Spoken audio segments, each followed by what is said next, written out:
Salut mes bien-aimés, j'espère que vous vous portez tous bien. Aujourd'hui j'aimerais que nous réfléchissions juste sur le titre d'une chanson qui est en vogue actuellement. Il s'agit du titre Dieu ne pile pas foutu, de notre cher chanteur de l'Éternel K.S. Bloom. Qu'est-ce que ce titre vous inspire en tant que chrétien? Est-ce juste une chanson sur laquelle il faut sauter, applaudir et chanter? Quelle est la leçon que nous pouvons tirer de cette chanson en tant que jeunesse chrétienne ou en tant que parents chrétiens? Dans cette animation, nous allons essayer de réfléchir sur le titre à travers des animations et des débats constructifs. Comme personnages de ce débat, nous aurons le pasteur Paul et la sœur Brigitte, qui sont nos deux invités. Je ne comprends plus ce qui se passe, ça fait déjà quelques mois que j'ai ouvert ce restaurant, mais déjà les clients ne viennent plus. N'est-ce pas spirituel cette affaire maintenant? Sinon, comment peut-on comprendre que moi je n'ai pas de clients et je me plains au moment où le restaurant en face de moi est rempli? Ce n'est pas normal, je suis sûr que cette femme fait quelque chose pour attirer la clientèle. Elle est en train de détruire mon commerce. Il faut que j'en parle à mon pasteur. Il faut qu'il m'aide dans la prière. Cette affaire est spirituelle. Chérie, passons manger au restaurant chez mamie avant de rentrer à la maison. Je n'aimerais pas que tu te fatigues pour la cuisine ce soir. Qui va manger là-bas? Pardon si on ne trouve pas un autre restaurant? Je préfère aller cuisiner moi-même. Pourquoi tu n'aimes plus manger chez elle? Elle faisait pourtant la meilleure bouffe, selon ce que tu m'avais dit. C'était avant. Maintenant ses repas sont de très mauvaise qualité, et elle n'est pas du tout hygiénique. Bon, allons chez la dame en face d'elle. Soyez les bienvenus madame et monsieur. Voici les menus du jour. Faites votre choix. Moi je veux du riz cantonné à la viande du bœuf. Moi je veux du ACK avec du poisson. D'accord? Vous serez servi dans quelques minutes. Je vous informe qu'aujourd'hui le restaurant offre un dessert au choix gratuitement. Waouh, c'est bien. Bon assis cher client. J'espère que vous aviez bien apprécié les repas. C'est parfait, n'est-ce pas chérie? Oui, c'était très bien fait. Merci. Si vous avez des remarques ou des suggestions, n'hésitez pas à nous les notifier juste sur les petits calepins à la sortie. Cette dame est très bien organisée et très propre. En tout cas moi je vais la recommander à mes collègues. Elle est très professionnelle. Tu as raison, elle est très novatrice et professionnelle. Je pense que je vais la recommander aussi au mien. Salut par ici. Il y a personne dans ce restaurant. C'est quoi ce restaurant ouvert sans gérant? Excusez monsieur, j'étais aux toilettes. Je vous sers quoi? Faites-moi un plat de salade. D'accord, prenez place. Ok. Où est-ce que j'ai mis le sel même? Marc. Tu n'iras pas au cours? Tu vois l'heure qu'il fait? Attendez, ne me dites pas que c'est mon plat, vous faites comme ça. Y a-t-il un souci? Vous ne vous êtes même pas lavé les mains après votre toilette et vous bavardez trop. La salive risque de remplir le repas. Combien de fois devrais-je laver ma main? M'aviez-vous suivi aux toilettes pour savoir si j'avais lavé ma main ou pas? Vous voulez m'apprendre à faire mon travail ou quoi? Ce n'est pas à cause de vous que je ne vais plus adresser la parole à mon enfant. Merci madame, je pense que je vais partir dans le restaurant en face.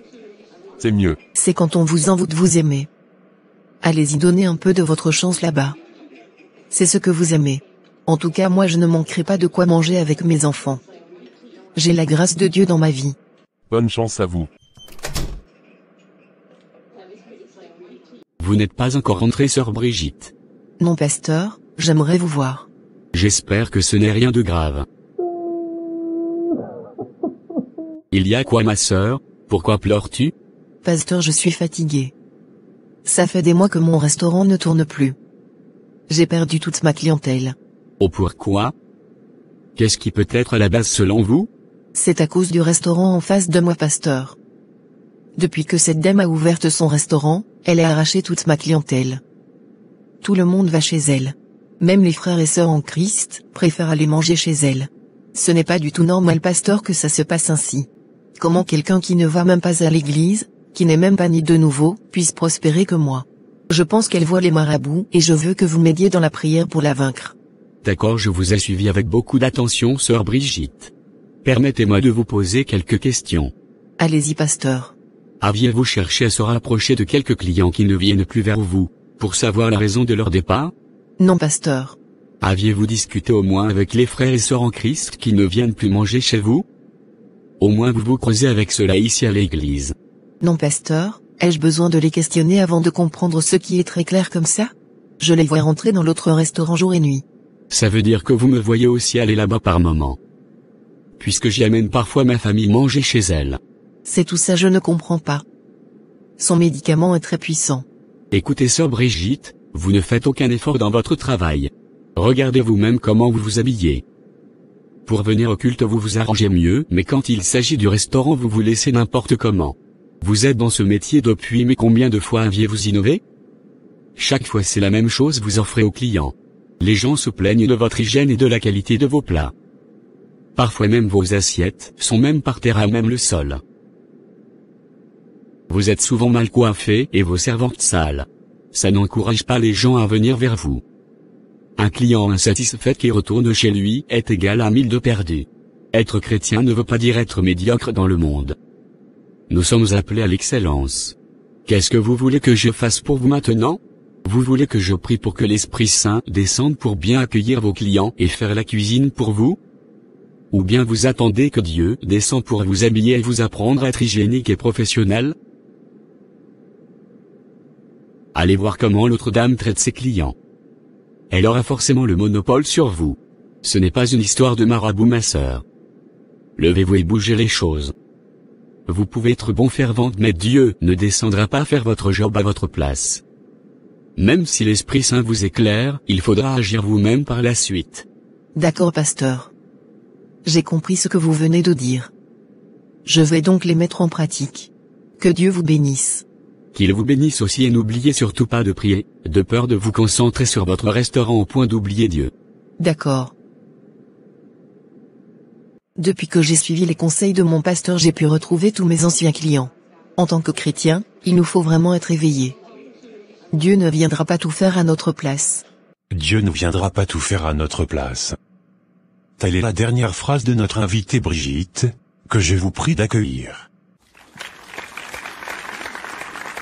À présent, je vous invite à suivre une seconde animation.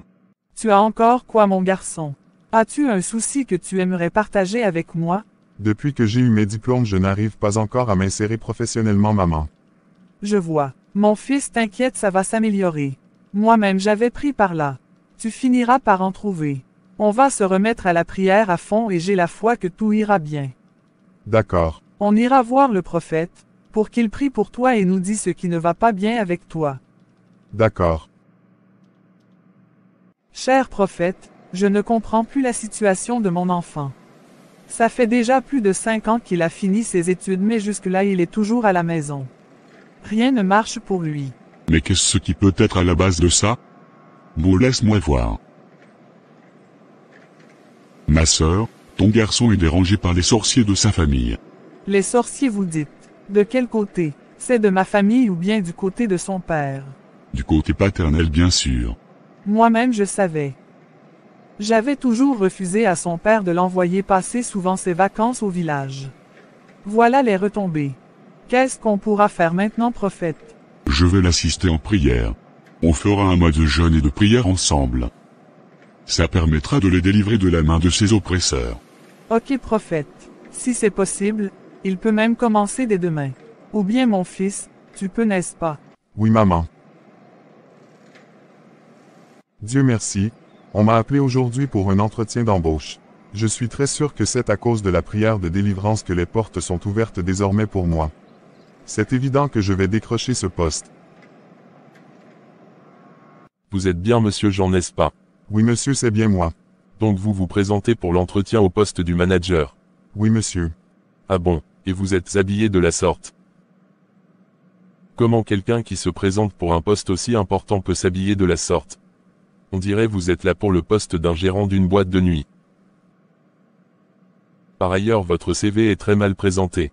J'étais vraiment choqué que quelqu'un aussi diplômé comme vous le signalez, puisse rendre un CV aussi moribond. Mais quand je vois votre style vestimentaire négligent et votre personnalité, je comprends mieux maintenant. Je suis désolé mais vous êtes le pire candidat pour ce poste. Nous ne pourrons même pas vous faire passer à l'étape suivante du processus d'embauche. Bonne journée et bonne suite à vous. Comment a été ton interview, mon garçon? Ça n'a pas marché, maman. Oh mon Dieu. Jusqu'à quand vais-je subir sa maman? Qu'est-ce qu'on a fait pour mériter ce sort? Je pense qu'on doit redoubler d'efforts dans la prière. C'est spirituel ton problème. Mais pourquoi tu n'interviens pas, Franc?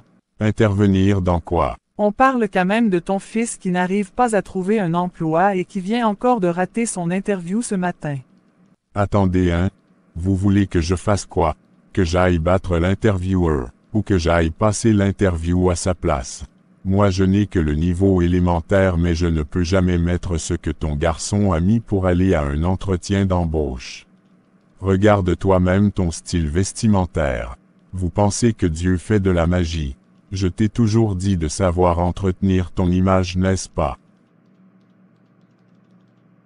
Nous sommes dans un monde figé sur le physique. Il faut en prendre conscience. Vous êtes là à crier sorcier, sorcier. Est-ce que Jean même est au point pour avoir un boulot?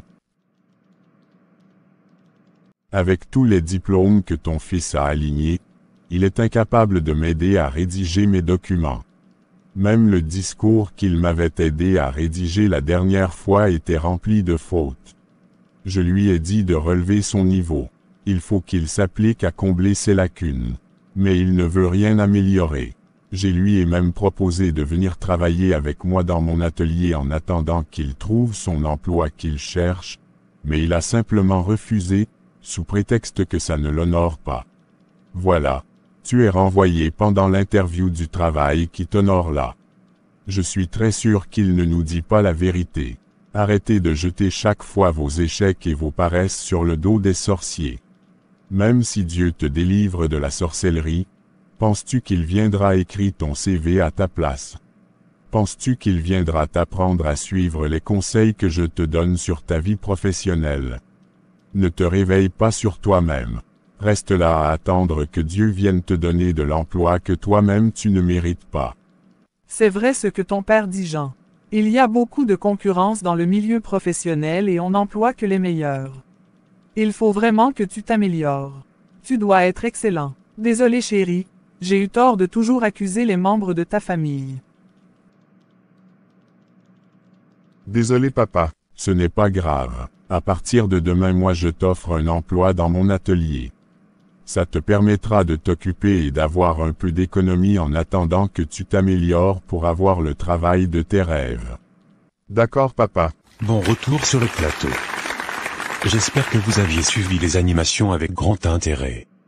Permettez-moi de donner la parole au pasteur Paul, pour qu'il nous dise ce qu'il pense du titre de cette chanson. Merci Bino de m'avoir donné la parole. D'une façon générale, ce titre est à mon avis un éveil de conscience pour la jeunesse d'aujourd'hui. C'est un appel à l'action, dans le processus de la foi et de l'espérance. C'est aussi un appel à l'effort et au travail. Toutefois sans action est vaine. Je ne sais pas si vous me comprenez mes chers. Qui vit dans l'espérance d'une chose ou d'un résultat, doit avoir déjà posé des actes au préalable. Sans l'action il ne doit avoir aucune espérance et par conséquent il n'aura aucun résultat. Ça me rappelle l'histoire de ces habitants qui s'en vont prier, pour que Dieu leur donne la pluie. Mais par surprise, ils s'en allèrent tous la main vide, sauf une seule personne qui avait su garder un parapluie. C'est ça la foi. Tu espères quelque chose, alors tu dois poser un acte de foi. Ce n'est pas de la magie. Ma sœur, mon frère, tu veux un bon résultat dans ton travail, dans tes activités, peu importe ce que tu fais, il faut poser l'acte qu'il faut. Comment peux-tu espérer être un bon styliste si tu ne te formes pas? Comment veux-tu devenir un bon médecin si tu ne fais pas la médecine et que tu n'étudies pas avec rigueur? Dieu ne viendra pas te former dans ton activité. Il te donnera le don et les prédispositions qu'il faut mais c'est à toi de les perfectionner. C'est toi qui dois oser et Dieu te supporte. Si tu croises les bras sans aucune action, tu demeurerais tel que tu es, même si tu étais le cousin de Jésus. Dieu lui-même a dit que nous mangerons à la sueur de notre front. Je vais m'arrêter ici pour le moment. Merci pasteur Paul pour votre brillante intervention. Écoutons ce que la sœur Brigitte a à nous dire. Selon mes propres expériences, ne soyons pas négligents dans n'importe quelle œuvre que le Seigneur nous confie. Passons de l'amateur au professionnel, passons du bien au très bien, à l'excellence même. Ne soyons juste pas assez à espérer Dieu en toute situation. Ma propre négligence et mon manque de professionnalisme avaient failli tuer mon restaurant. Il a fallu que je corrige mes défauts pour retrouver ma clientèle perdue et d'en gagner d'autres. Je pensais que c'était quelqu'un qui était à la base de mon malheur, alors que Dieu m'avait pourtant donné un don de la cuisine, que je n'exploitais pas moi-même. Dieu a déjà tout mis à notre disposition. C'est à nous d'être éveillés et d'agir. Le Seigneur est touché lorsqu'il voit que nous désirons lui plaire et lui donner le meilleur même pour des petits détails de notre vie. Car s'il voit un cœur appliqué et fidèle, il nous confiera des choses plus grandes. Notre Père est digne que l'on investisse du temps, de l'énergie, nos cerveaux et pas seulement nos cœurs. Je n'offrirai pas à mon Seigneur quelque chose qui ne me coûte rien comme le dit David, même si je sais que je ne suis pas sauvé par les œuvres, il n'empêche que le Maître réprimande à ceux qui n'avaient pas fait fructifier leur talent pour leur Seigneur. Merci de m'avoir donné la parole. Merci sœur Brigitte pour vos conseils. Je pense que vos diverses interventions ont déjà touché les points essentiels. Pour conclure, j'aimerais juste appuyer sur le côté travail. Mes frères et sœurs, un chrétien doit travailler. L'homme est fait pour travailler, non seulement parce qu'il est écrit dans le livre de la Genèse qu'il a été créé pour travailler la terre et la garder, mais aussi parce que c'est la façon dont Dieu donne à l'homme la capacité de se transformer, de créer de nouvelles choses, non seulement pour satisfaire ses besoins humains, mais aussi pour améliorer le monde. Nous pourrions dire que l'homme est un travailleur et un producteur, car en travaillant il obtient ce dont il a besoin. Grâce à ce travail, il organise et transforme l'environnement dans lequel il vit. C'est la vocation première de l'homme de travailler. Et cela lui donne de la dignité, qui le rend semblable à Dieu. La Bible nous dit que nous sommes à l'image de Dieu celui-là même, qui est le créateur de la vie. Ça veut dire qu'à travers nous les hommes, Dieu continue toujours par façonner le monde. Dieu ne descendra plus pour créer quelque chose sur la terre, c'est plutôt par nous les humains qu'il agit pour embellir. C'est pour cela qu'il nous a donné des multitudes de dons et de l'intelligence à travers lesquels il agit. C'est pour ça qu'il y a des choses que Dieu ne pourra jamais faire à notre place. Parce qu'il sait qu'il a déjà tout mis en nous dès la création. Mes frères et sœurs en Christ, il faut bara. Dieu n'aime pas le paresseux. Si un étudiant n'apprend pas ses cours et ne sait pas exploiter l'intelligence que Dieu lui a donnée, pensez-vous qu'il peut réussir malgré qu'il soit bon servant qui prie matin, midi, soir? Il sera né de nouveau mais échoué les deux pieds en l'air s'il n'apprend pas ses cours. Et c'est valable pour tous les domaines de la vie. Un chrétien qui est paresseux, qui ne travaille pas et attend, tout de Dieu n'est juste pas dans le plan de Dieu. Quand on parle de travail, c'est toute activité qui honore Dieu et qui peut permettre à l'homme de subvenir à ses besoins fondamentaux, sans distinction de catégorie. Il faut quand même préciser cela, parce qu'il y a les activités qu'on ne va pas citer ici, puisque ce n'est pas le but de cette animation, mais qui n'honorent pas Dieu et par conséquent ne sont pas dans le plan de Dieu. Bienvenue chers spectateurs sur notre chaîne Cours de vie. Aujourd'hui nous présentons un nouveau sujet à débattre. Celui de la place de l'argent dans la vie d'un chrétien. L'utilité de l'argent dans notre société et dans nos vies quotidiennes n'est plus une chose à démontrer. Mais la question serait de savoir la relation que nous les chrétiens nous devrions avoir avec l'argent. Est-ce qu'un chrétien doit-il chercher de l'argent ou bien doit attendre une providence qui tombe du ciel? La réponse à ce questionnement a été toujours un polémique et met beaucoup notre foi en jeu. Les avis seront diversifiés durant ce débat. Mais nous croyons que par l'aide de l'Esprit Saint, nous pourrions tous être édifiés pour la gloire de Dieu. Nous aurons 3 personnages dans ce débat, qui vont nous donner leur point de vue sur le sujet. Mais bien avant le débat proprement dit, nous allons suivre ensemble des animations sur la vie de certains de nos invités, pour voir comment ils arrivent à gérer leur vie quotidienne et les challenges qu'ils avaient tous rencontrés. Comme personnage, nous aurons le grand évangéliste Jean-Baptiste. À côté de l'homme de Dieu, nous avons Caroline, une femme d'affaires richissime, et membre du comité de l'Église. Et pour finir nous avons le professeur Charlemagne. Sans plus tarder, je vous invite à suivre attentivement l'histoire de notre premier personnage. Merci Seigneur pour cette magnifique journée dont tu nous fais grâce. Tu m'envoies prêcher ta bonne nouvelle à tes enfants. Enseigne-moi ce que je dois dire à ton peuple Seigneur. Je ne suis que l'un de tes instruments. Utilise-moi pour la gloire de ton nom. Chers frères et sœurs, aimez-vous les uns et les autres comme Dieu vous a aimés. Il a donné son Fils unique pour nous, afin que quiconque croit en lui ait la vie éternelle. Quel merveilleux amour pour les pécheurs que nous sommes. Mes frères et sœurs, Dieu vous aime d'un amour profond et sans tache. C'est ce même amour que Dieu veut que nous ayons les uns pour les autres. Je ne comprends même pas pourquoi un homme si âgé se lève un matin de bonne heure comme ça pour crier dans les oreilles des gens dans le quartier. Je te dis, ma copine, c'est le même scénario dans mon quartier aussi. Chaque fois je vois cet homme, je me demande même s'il travaille. Tu le vois toujours sale et mal habillé. Je me demande même comment il fait pour nourrir sa famille. Des grandes personnes sans aucune ambition comme ça. Bonjour madame. Oui, bonjour. On se connaît. Non, on ne se connaît pas, mais j'ai un message pour vous. Quel message? Et qui êtes-vous? Je suis un évangéliste. Le Seigneur me dit de vous rassurer qu'il est le propriétaire de toutes choses. Vous vous concentrez trop sur les biens matériels en mettant Dieu de côté. Vous vous préoccupez trop de votre avenir. Dieu est le propriétaire de tous les biens et richesses. Venez à lui, convertissez-vous et cherchez plutôt les richesses spirituelles.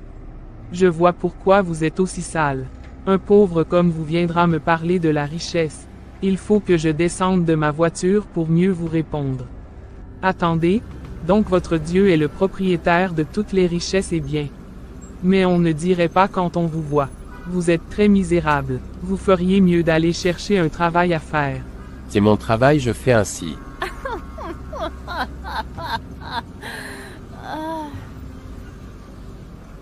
Donc vous êtes payé comment? Par les dividendes de l'argent que vos églises arnaquent aux innocents fidèles. Regardez comment vous transpirez et ça pue mauvais. Demandez à celui qui vous envoie crier de vous payer une voiture. Je n'ai pas besoin d'une voiture pour évangéliser. Si c'était nécessaire, mon Dieu m'aurait donné. Donc ta chaussure qui est presque cassée là, Dieu ne voit pas encore qu'il devrait te les faire changer.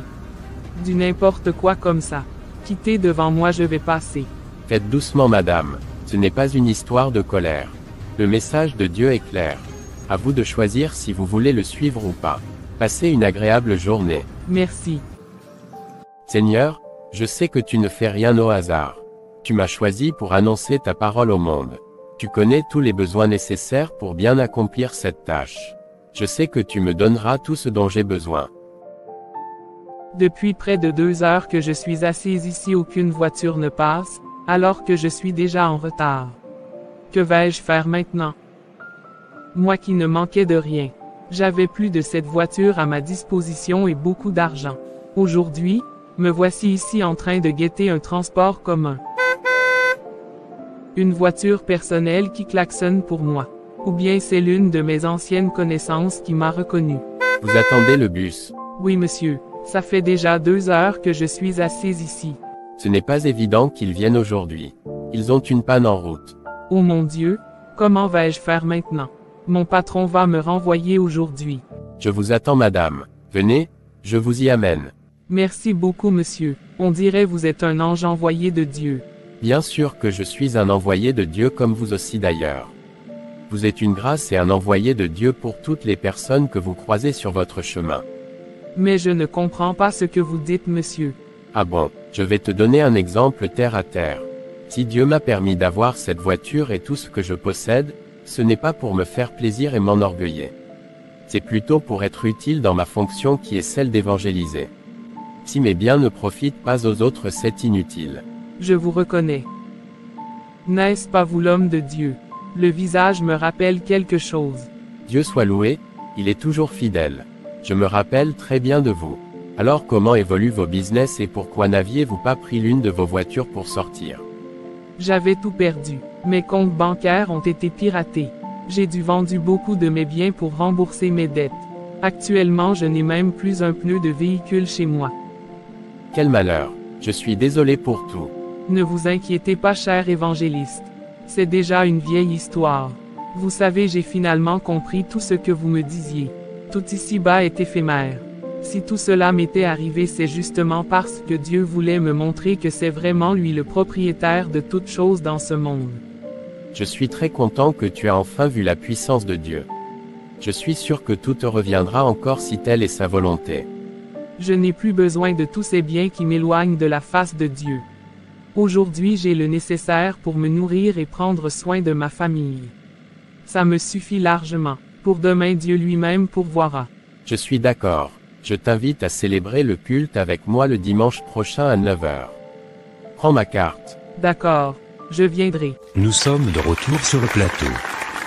À présent nous allons suivre l'histoire de la veuve Stéphanie, qui n'est pas sur le plateau, mais qui nous suit depuis son écran à la maison.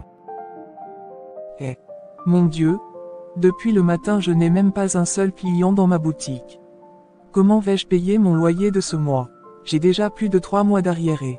Les collages de mes 2 enfants aussi je ne les ai même pas encore payés. Comment vais-je faire maintenant?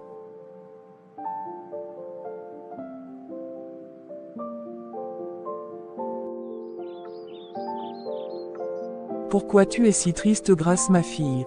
Ils m'ont renvoyé de l'école ce soir pour contribution non payée maman.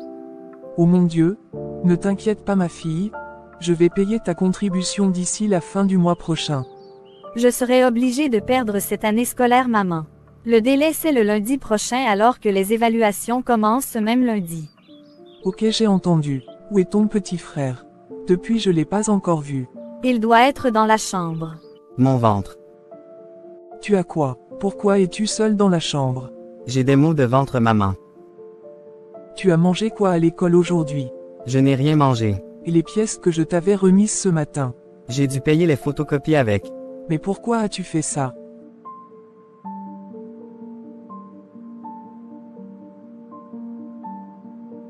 Mon Dieu, je n'ai même pas une seule pièce dans ma poche.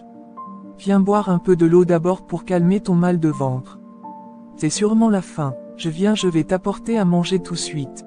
D'accord maman. S'il te plaît Grâce, sois très attentive à ton frère. J'arrive. J'irai vous chercher quelque chose à manger. D'accord maman. Bonne arrivée chérie. Comment a été ta journée à l'université aujourd'hui? J'espère que tu t'habitues à ta nouvelle promotion d'étudiant. Oui ça va, c'est mon métier donc je gère. Je t'ai fait ton plat préféré chérie. Chérie quelqu'un sonne. Qui ça peut bien être à cette heure? Va voir qui c'est chérie. Je suis sûre que c'est encore l'un de ces mendiants. Qui êtes-vous? S'il vous plaît madame, j'aimerais juste que vous me donniez les miettes de votre table, pour nourrir mes enfants. Je n'ai rien pour leur payer à manger ce soir. Qu'est-ce qui me concerne dans cette histoire? T'ai-je demandé de faire des enfants? Des enfants n'ont pas de père. Je suis une veuve. S'il vous plaît, aidez-moi. J'ai déjà sonné à presque toutes les portes des villas de ce quartier sans réponse. Vous êtes mon seul recours. Dégage d'ici avec tes malédictions. Ne viens pas nous contaminer ici. Vous ne voulez rien faire mais c'est vous qui saviez comment faire des enfants. Pour l'amour de Dieu que nous adorons tous, aidez-moi. Même s'il faut travailler en contrepartie je le ferai madame. N'est-ce pas vous qui dites dans vos aiguilles, qu'il est plus facile à un chameau de passer par le trou d'une aiguille qu'à un riche d'entrer dans le royaume de Dieu? Mais chaque fois c'est vous les misérables qui venez pleurer à la porte des riches. Qui est-ce chérie? Rien d'important. C'était juste une veuve mendiante. Pourquoi rien? N'est-ce pas un humain comme toi? Et elle cherchait quoi? De la nourriture ou de l'argent. Toi-même tu les connais. Et pourquoi tu la laisses partir? Laisse-la venir manger avec nous. Elle viendra manger avec qui dans cette maison? D'ailleurs le repas n'est pas beaucoup. Appelle la dame. Que cherchez-vous madame? Juste de la nourriture pour mes enfants. C'est tout ce que vous voulez? Oui monsieur, juste la nourriture de ce soir. Pour demain Dieu pourvoira. Waouh! Quelle foi madame! Venez vous asseoir. Je n'ai jamais vu quelqu'un avec autant de foi dans ma vie. Malgré votre état, vous avez su garder votre foi en Dieu. Tout est grâce monsieur, nous devons toujours garder la foi en Dieu dans les bons comme dans les mauvais moments. Chérie, s'il te plaît tu es où? Me voici, y a-t-il un problème? Il faut remettre mon plat et tout ce qui reste dans la cuisine comme vivre à cette dame. Remettre tout ce que j'ai dans ma cuisine à une mendiante. Ça ne se passera pas sous mes yeux. Fais ce que je te dis chérie. Elle a plus besoin de ses vivres que nous. Demain on peut encore se refaire les ravitaillements. Moi je n'ai pas ce temps. En tout cas tu iras au marché toi-même pour les achats. Ce n'est pas un problème. Tenez cette enveloppe madame. Il y a plus que ce qu'il faut pour payer les collages de vos enfants. Chaque fin du mois je passerai vous rendre visite. On verra ensemble comment faire pour que vous et vos enfants ne manquez de rien. Tout ça pour moi, mais c'est déjà trop monsieur. Gardez l'enveloppe. La nourriture seule me suffit. Je vais me battre moi-même pour le reste. Gardez l'enveloppe madame, c'est un don qui vient du cœur. Mais cet argent est beaucoup. Qu'est-ce que je dois faire en retour? Je peux vous faire le ménage et vos lessives. Vous ne me devez rien en retour madame. Vraiment merci beaucoup. Que Dieu vous bénisse abondamment. Adieu toute grâce. Allez vite donner à manger à vos enfants. Merci. Bye. Bon retour à tous sur le plateau. J'espère que vous avez bien suivi les différentes animations. À présent nous allons continuer avec le débat. Je vais demander à notre cher évangéliste Jean-Baptiste de nous éclairer sur les recommandations de la Bible sur notre thème du jour. Merci sage Bino de m'avoir donné la parole. La Bible est un enseignant par excellence. Si nous allons dans Matthieu chapitre 6.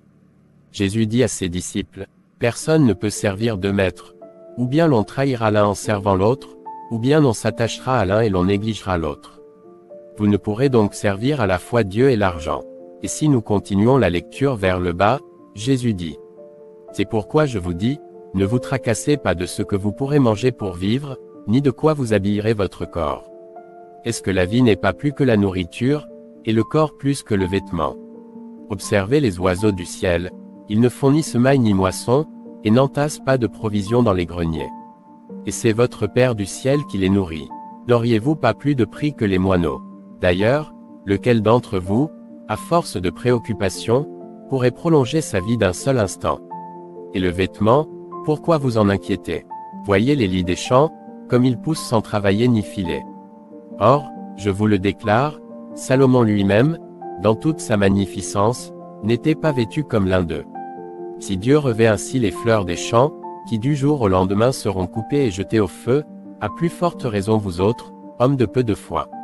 Abandonnez vos soucis, ne dites plus, qu'allons-nous bien manger? Qu'allons-nous boire? Et avec quoi va-t-on s'habiller? Ce sont les païens qui se tracassent pour tout cela. Votre Père du ciel sait d'ailleurs que vous en avez besoin. Aussi, cherchez d'abord le royaume de Dieu et sa justice, et le reste vous sera donné par surcroît. Ce que nous devons comprendre, c'est que l'homme a besoin de l'argent pour vivre et non vivre pour de l'argent. Nous ne devrons pas être un esclave pour l'argent. Trois tendances sont ancrées dans nos cœurs naturels. Il s'agit du désir de possession, de la jalousie et l'égoïsme. Le désir de possession nous fait convoiter sans cesse ce qui nous plaît. La jalousie nous pousse à nous comparer et à vouloir ce que l'autre possède. L'égoïsme se traduit par le refus de partager ce que nous avons avec d'autres qui ont moins que nous. Lorsque ces mauvais penchants sont à l'œuvre, l'argent devient un dieu qui gouverne nos vies. Chercher à posséder toujours plus et profiter au maximum de la vie sur la terre, c'est en réalité le programme de l'homme sans Dieu, perpétuellement insatisfait. Celui qui aime l'argent n'est point rassasié par l'argent. L'argent n'est pas une chose mauvaise en elle-même que nous devrions rejeter. Et loin de nous laisser asservir par l'argent, nous devons être conduits par Dieu à la fois dans la façon dont nous l'obtenons, et dans l'usage que nous en faisons. Souvenons-nous toujours que tout appartient au Seigneur. Ce n'est pas notre compte en banque, ce ne sont pas nos biens. Tout ce que nous avons vient de lui, et il nous demandera un jour si nous avons été des gestionnaires fidèles de tout ce qui nous a été confié. Voilà ce que j'ai à dire sur le sujet. Je vais m'en arrêter là pour le moment. Merci beaucoup cher évangéliste pour vos enseignements. À présent nous allons prendre l'avis du professeur. Merci sage Bino de m'avoir donné cette opportunité. Vous savez cher aîné et évangéliste, je ne suis pas contre ce que vous venez d'aligner comme argument en se basant sur la Sainte Bible, mais il y a certaines choses que nous devons révéler à la jeunesse du monde entier. L'Église nous abrutit et fait multiplier la misère et la pauvreté dans le monde entier. Comment peut-on imaginer que vous dites de ne pas penser à demain, à ce que nous allons manger ou vêtir? Le temps de la manne est passé mes chers. Qui ne pense pas à demain est un lâche et un inconscient. Je ne pense pas que c'est ce que Dieu veut de nous. Imaginez un tant soit peu un père de famille qui ne se soucie pas de ce que ses enfants mangeront, et de leur avenir. Que dirons-nous de ce père? Est-il un bon père? Non, je ne pense pas. Si nous prenons le cas de la veuve Stéphanie, elle aurait pu perdre son garçon et détruire l'avenir de sa fille si le monsieur n'était pas venu à son aide. On doit chercher de l'argent même en étant chrétien. La faim ne connaît pas le chrétien et le chrétien a les mêmes problèmes et challenges que tous les autres humains. Seul le travail paye dans la vie. Cherchons de l'argent pour nous et pour notre famille. Merci cher professeur pour votre intervention. Cher évangéliste, aviez-vous quelque chose à reprocher au dire du professeur? Bien sûr que oui, mais je préfère que la grande businesswoman donne son avis d'abord. Parce que je sais qu'elle aura beaucoup à dire. Vous avez donc la parole ma chère Caroline. Merci à vous tous. Permettez-moi de vous dire que tout est vanité dans la vie où nous sommes. La seule richesse que nous devrions chercher dans ce monde, c'est la richesse spirituelle. Tous les autres sont vraiment éphémères. L'homme doit travailler. Ce n'est pas moi qui l'ai dit, mais Dieu lui-même. Dieu n'aime pas le paresseux. Mais ce dont il est question ici, c'est de l'attachement que nous avons par rapport à l'argent. On sait tous que l'argent est très crucial pour vivre dans ce monde éphémère, mais il ne doit pas occuper la première place dans notre vie, et doit normalement servir à aider les autres. Quelqu'un qui se dit chrétien et qui s'attache trop à l'argent et aux biens matériels est un idolâtre. La parole de Dieu a été claire à ce sujet, et moi-même j'ai vécu l'expérience. J'étais riche, mes activités marchaient bien, j'avais tous les biens matériels que je voulais. Les maisons, les voitures, plusieurs entreprises. Je m'en foutais bien de Dieu et des choses spirituelles. Dieu m'avait interpellé plusieurs fois mais j'étais sourde. Mais un beau matin j'avais vu tout s'écrouler. On dirait je rêvais. Même une voiture je n'en avais plus, et mes entreprises ont tous fait faillite. Pourtant j'étais très éveillé dans tout ce que je faisais. Dieu m'avait montré qu'il était le suprême, que c'était lui le propriétaire de tout ce que j'avais. Mais imaginez que dès que j'avais confié ma vie à Jésus, j'ai retrouvé tout ce que j'avais perdu et même plus. J'ai compris que Dieu est le seul qui bénit. Dieu n'est pas contre l'argent mais il dit qu'il est un Dieu jaloux, et donc dès que nous mettons l'argent au premier plan dans notre vie, Dieu n'aimerait pas. J'aimerais dire à toutes les personnes qui nous suivent que l'argent n'est pas mauvais. Je vais rejoindre le professeur pour dire que nous devons tous chercher de l'argent en travaillant.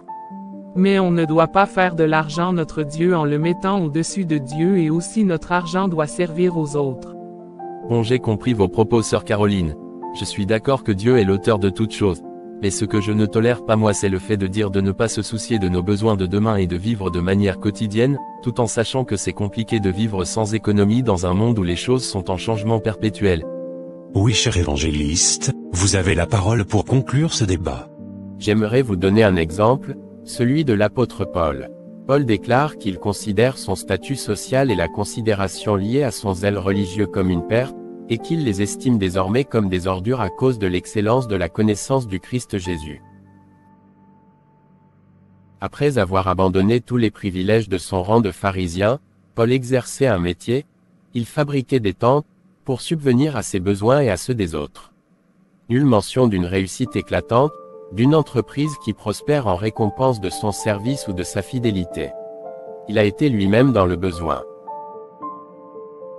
Au moment de quitter Éphèse pour son dernier voyage à Rome, Paul rappelle aux croyants avec qui il a vécu, « Je n'ai convoité ni l'argent, ni l'or, ni le vêtement de personne. Vous savez vous-même que ces mains ont été employées pour mes besoins et pour les personnes qui étaient avec moi. Je vous ai montré en toutes choses qu'en travaillant ainsi il nous faut secourir les faibles. » Si nous tenons compte des propos de l'apôtre Paul, vous aurez compris la place qu'occupait Dieu dans sa vie. Pour lui c'était Dieu d'abord en premier. Et en plus il travaillait pour aider les autres qui sont dans le besoin. C'est vraiment un exemple à suivre dans une vie chrétienne. Merci évangéliste Jean-Baptiste. Nous sommes arrivés à la fin de ce débat. Je tiens à remercier nos chers invités pour le temps passé ensemble. C'est riche d'enseignements et d'expériences. Notre Seigneur a été pauvre et n'a jamais rien possédé pour lui-même. Alors, est-ce mal pour un chrétien d'être riche ? La Bible ne condamne jamais directement l'argent ou la richesse, par contre elle juge sévèrement l'amour de l'argent, et le désir d'en posséder toujours plus.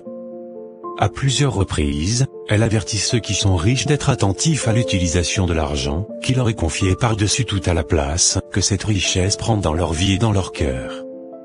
La parole nous met en garde contre l'avarice, que Dieu appelle de l'idolâtrie. On a dit parfois que l'argent est un bon serviteur, mais un mauvais maître. Un chrétien ne doit jamais se faire prendre au piège de se laisser gouverner par le désir de posséder, d'épargner toujours plus, d'accroître ses revenus, de compter ses richesses. Cela revient à servir Mammon, le dieu de l'argent. Rappelons-nous que la réussite matérielle pour le chrétien n'est pas le signe de l'approbation de Dieu par rapport à sa vie. Ce sont toujours des richesses injustes, parce qu'elles ne sont pas réparties équitablement entre les hommes, et que le riche ne les mérite pas plus qu'un autre. Ce sont aussi des richesses qui passent, elles peuvent nous être ôtées à tout moment sur la terre, et de toute façon, elles ne nous suivront pas lorsque nous la quitterons. Insensé. Cette nuit même, ton âme te sera redemandée, et ce que tu as préparé, qui l'aura?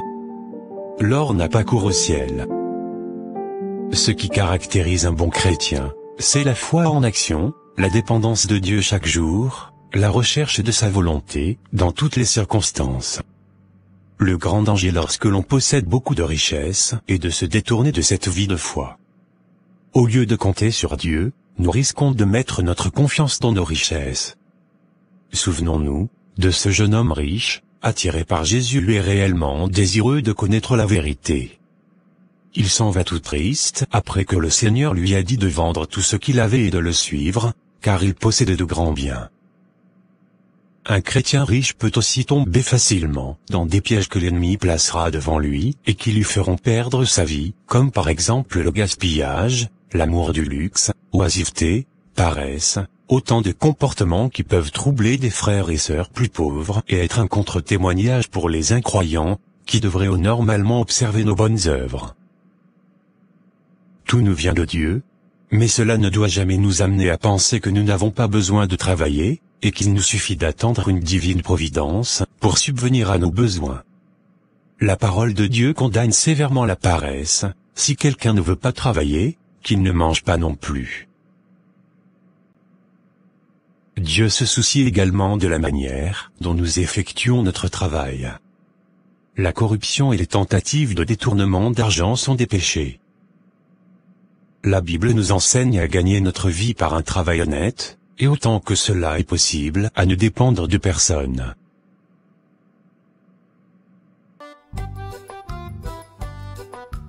Bienvenue sur cette chaîne, mes compagnons en Christ. Nous nous retrouvons aujourd'hui pour parler d'un sujet bien précis. À votre avis, mes bien-aimés, pourquoi Dieu permet-il la souffrance dans la vie des chrétiens? Est-ce que recevoir Christ veut dire zéro souffrance? Pourquoi Dieu, si puissant et suprême qu'il soit, permet parfois la souffrance? Il y a tellement de cas de souffrance dans le monde que nous ne pourrons pas finir de les énumérer ici.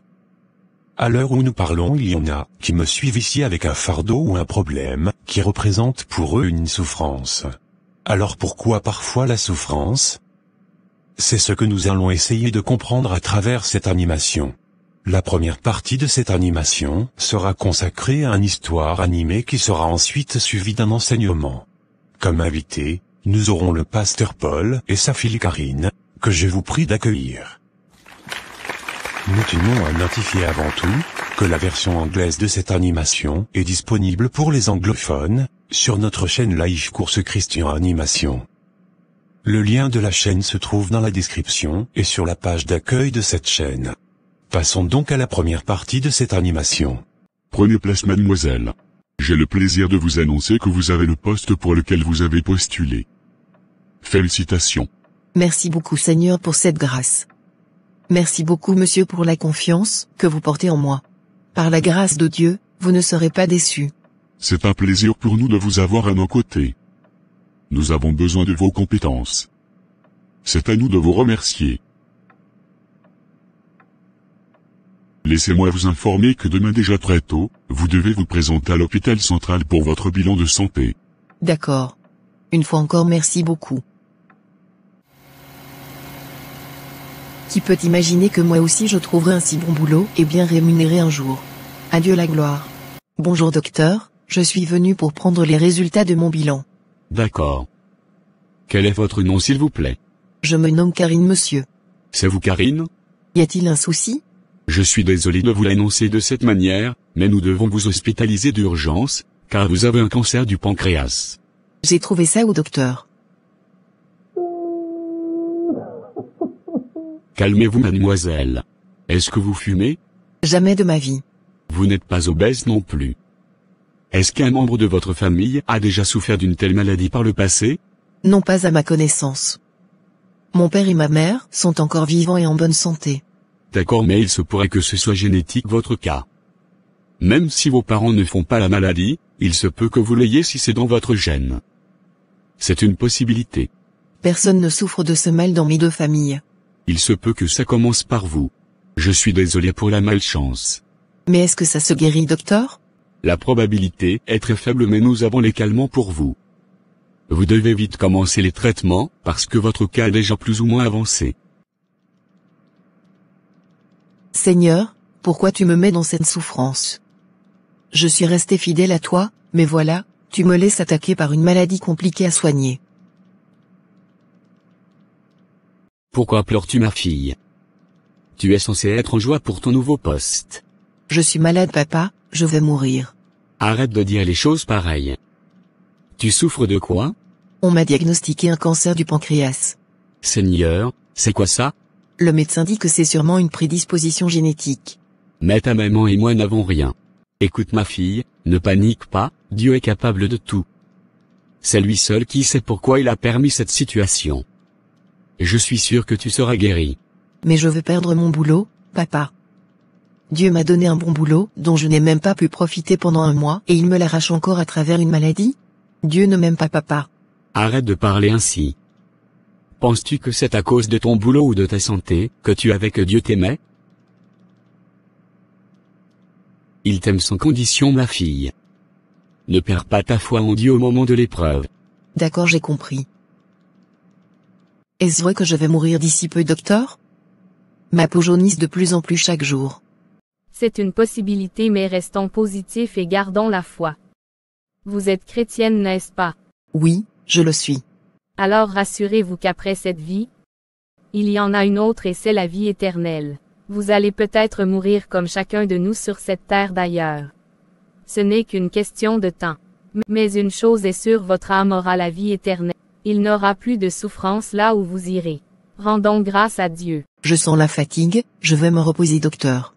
Laissez-moi vous aider à vous allonger. Que fais-tu encore assise là-bas, chérie? Tu n'as même pas arrangé ta tête. On risque d'être en retard. Ce sera très mal vu que nous soyons en retard ou absents à notre propre célébration. Je n'ai aucune envie d'aller à l'église, chérie. Je n'arrive plus à supporter le regard des gens. Même nos fidèles parlent mal de nous. Et alors? Il y en a même qui disent que nous sommes des idolâtres et que nous sommes en train de sacrifier notre unique fille, comme nous l'avions fait pour notre garçon. Je n'ai plus de force, chérie. Ne baissons pas les bras, Dieu sait ce qu'il fait. Même si les gens nous calomnient, la grâce de Dieu nous suffit. Tu peux y aller seul, je ne me vois pas en train de danser et chanter au moment où la date du décès de ma fille est comptée au bout des doigts. Je ne sais plus ce qui me restera encore dans ce monde méchant, si je perds la seule fille qui me reste. J'en avais déjà perdu un et je ne m'en remettrai jamais si ça se reproduit encore. Écoute chérie, tout ce que Dieu nous a donné est par sa grâce. Il peut nous les retirer à tout moment.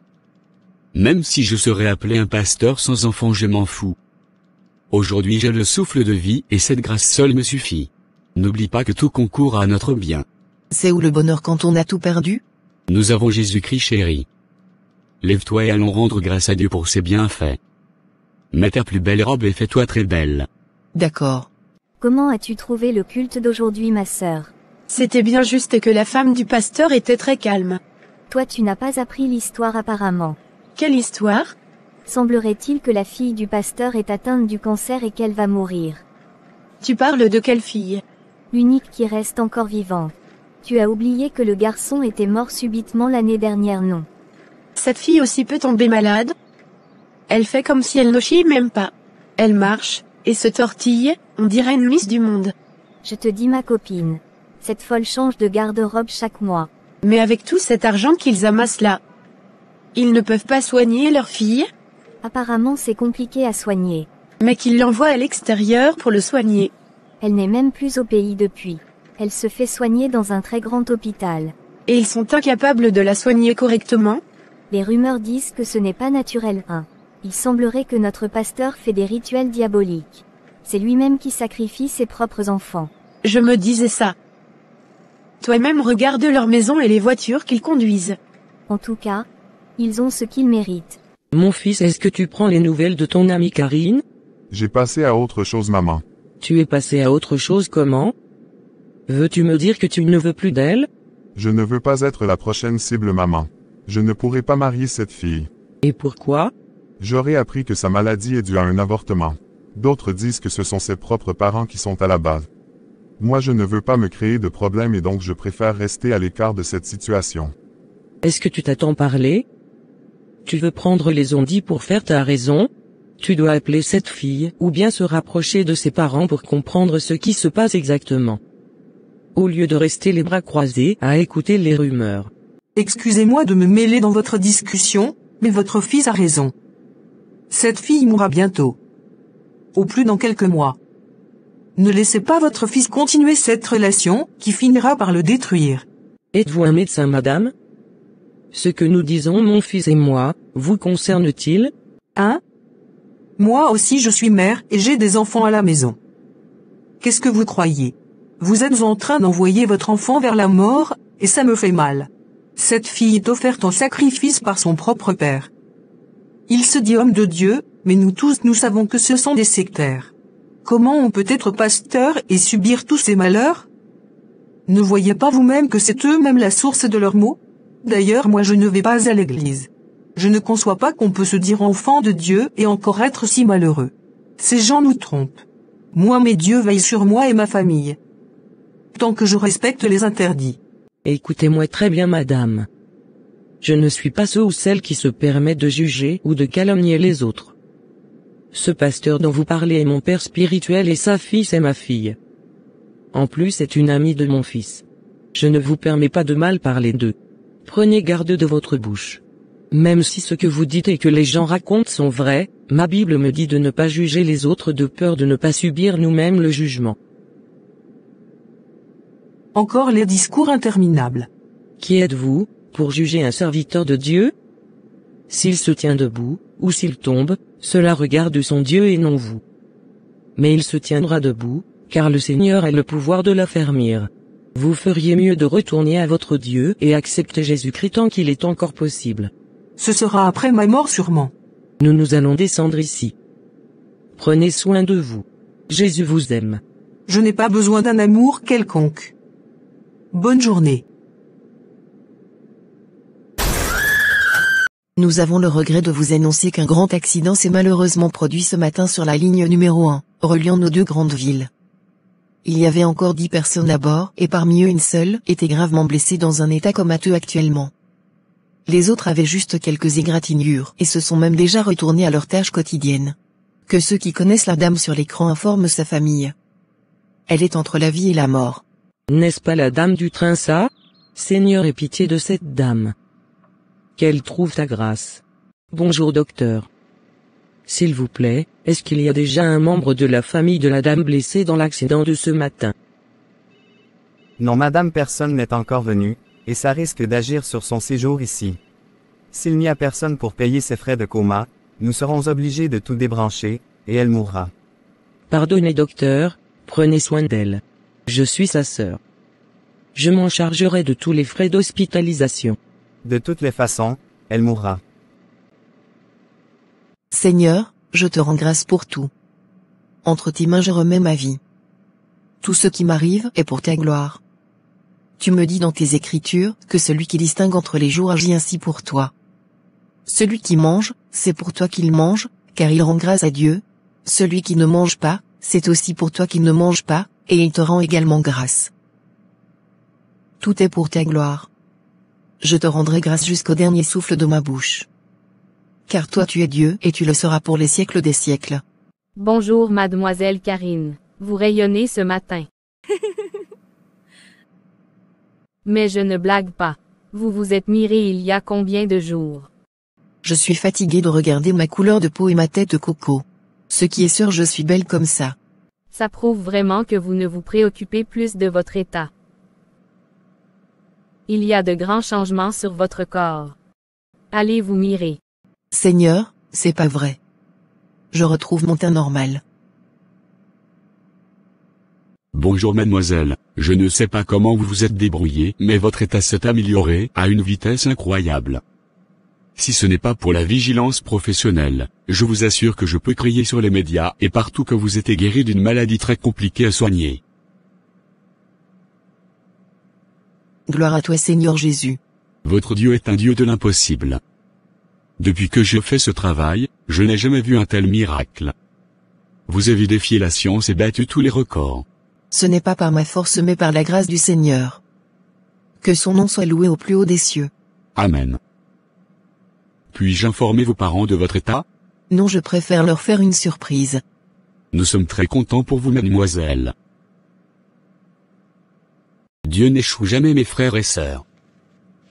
Soit il gagne ou bien il gagne. Même quand tout va mal dans notre vie, nous devons crier victoire parce que nous avons la grâce de Dieu. Et cette grâce nous suffit. Mon frère, ma sœur, même dans ta maladie, tu es un victorieux au nom puissant de Jésus-Christ. Tu vois la femme à côté de nous. Où est la quoi? Pardon, je ne veux pas faire commérage en plein culte. Ne vois-tu pas qu'elle ressemble trop à la fille du pasteur?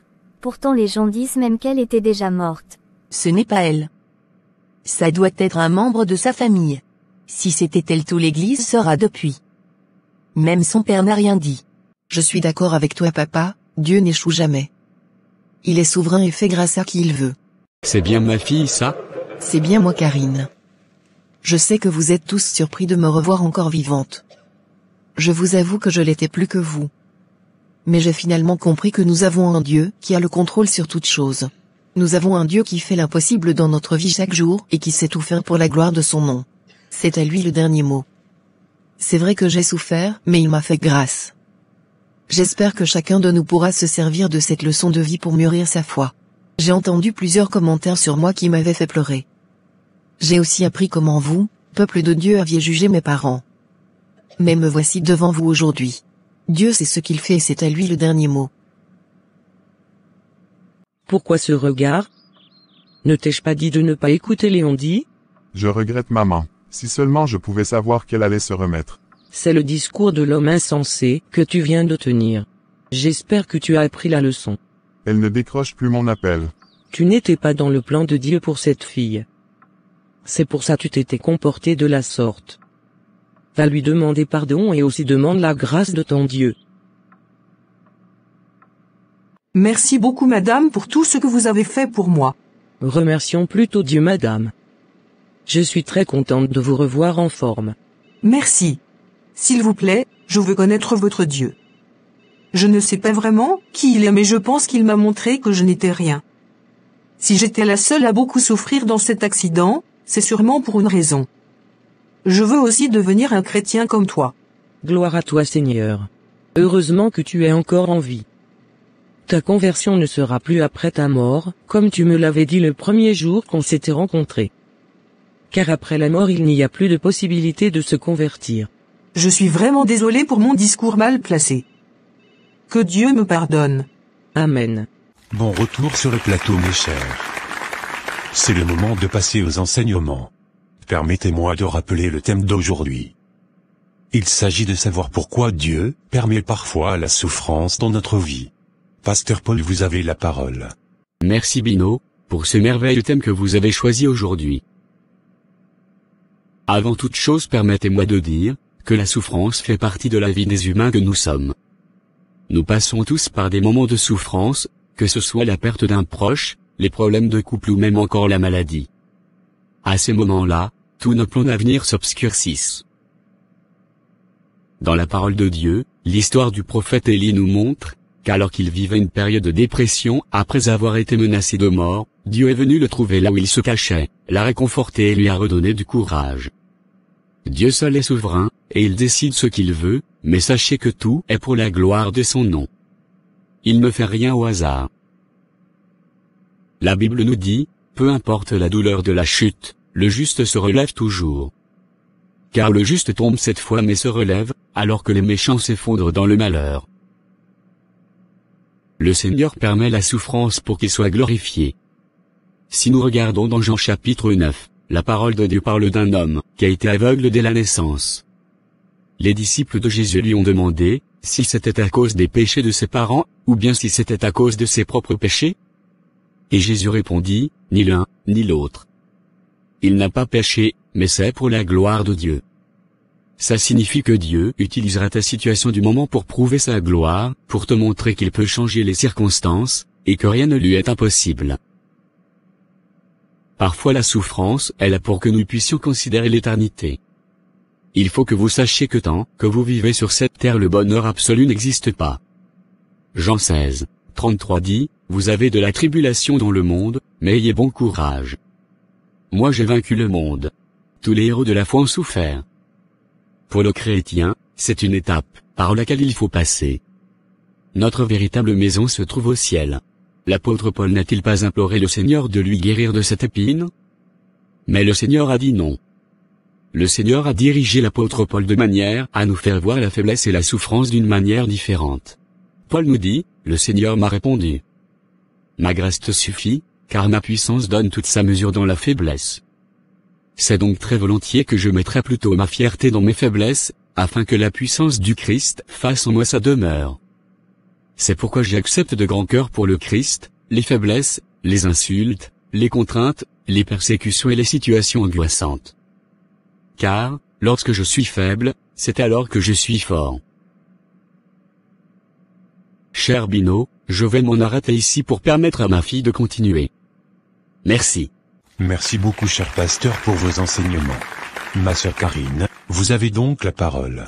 Merci beaucoup Bino de m'avoir donné la parole.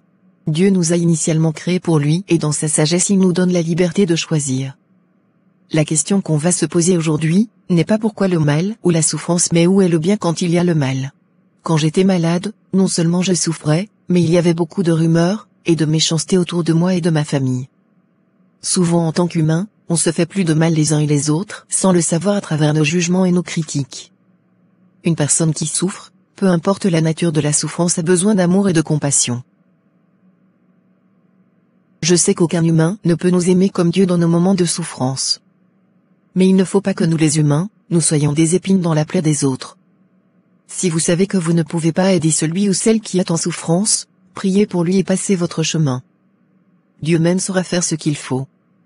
Ne jugeons pas et ne condamnons pas. Il y a des fidèles qui se sont donné la mort à cause des jugements et des regards des autres, quand ils étaient dans le péché ou dans la souffrance. Même si Dieu nous donne toujours nos difficultés en fonction de notre capacité à les surmonter, sachez qu'une mauvaise langue peut parfois décourager et détruire la foi. Par ailleurs, on ne peut pas se rendre compte de la valeur de la lumière, tant qu'il n'y a pas d'obscurité.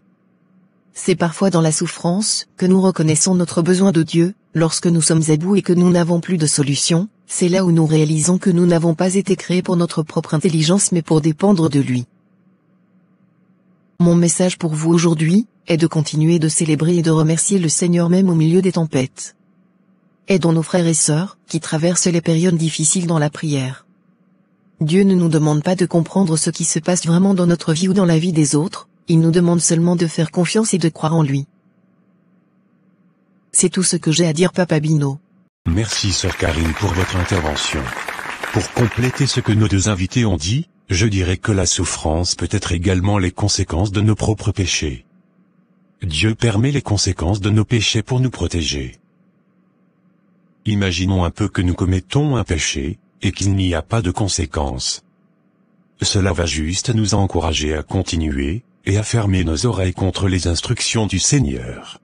Parfois Dieu permet que notre corps souffre pour que notre esprit soit sauvé. Bien-aimés, cette souffrance que vous traversez va vous rendre plus fort et affermir votre foi, afin que vous aussi vous puissiez encourager les autres qui seront dans la même situation que vous. Sachez que même dans votre souffrance, Dieu est là. Tout ce que vous avez à faire, c'est de garder vos yeux fixés sur lui.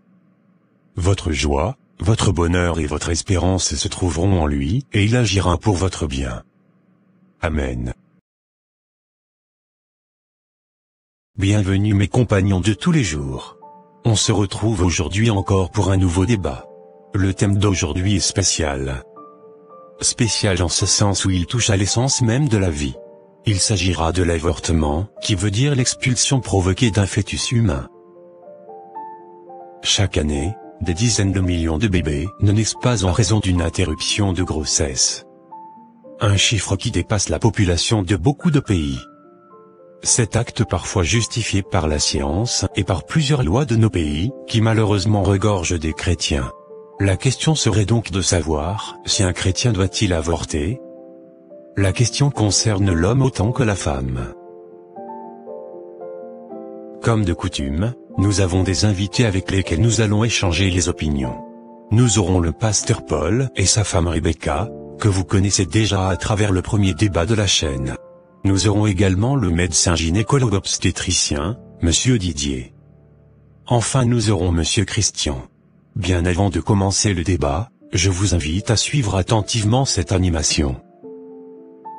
Bonjour maman. Oui, bonjour ma fille. Comment tu vas? Ça va maman. Maman, je voulais te dire quelque chose. Parle-moi ma fille.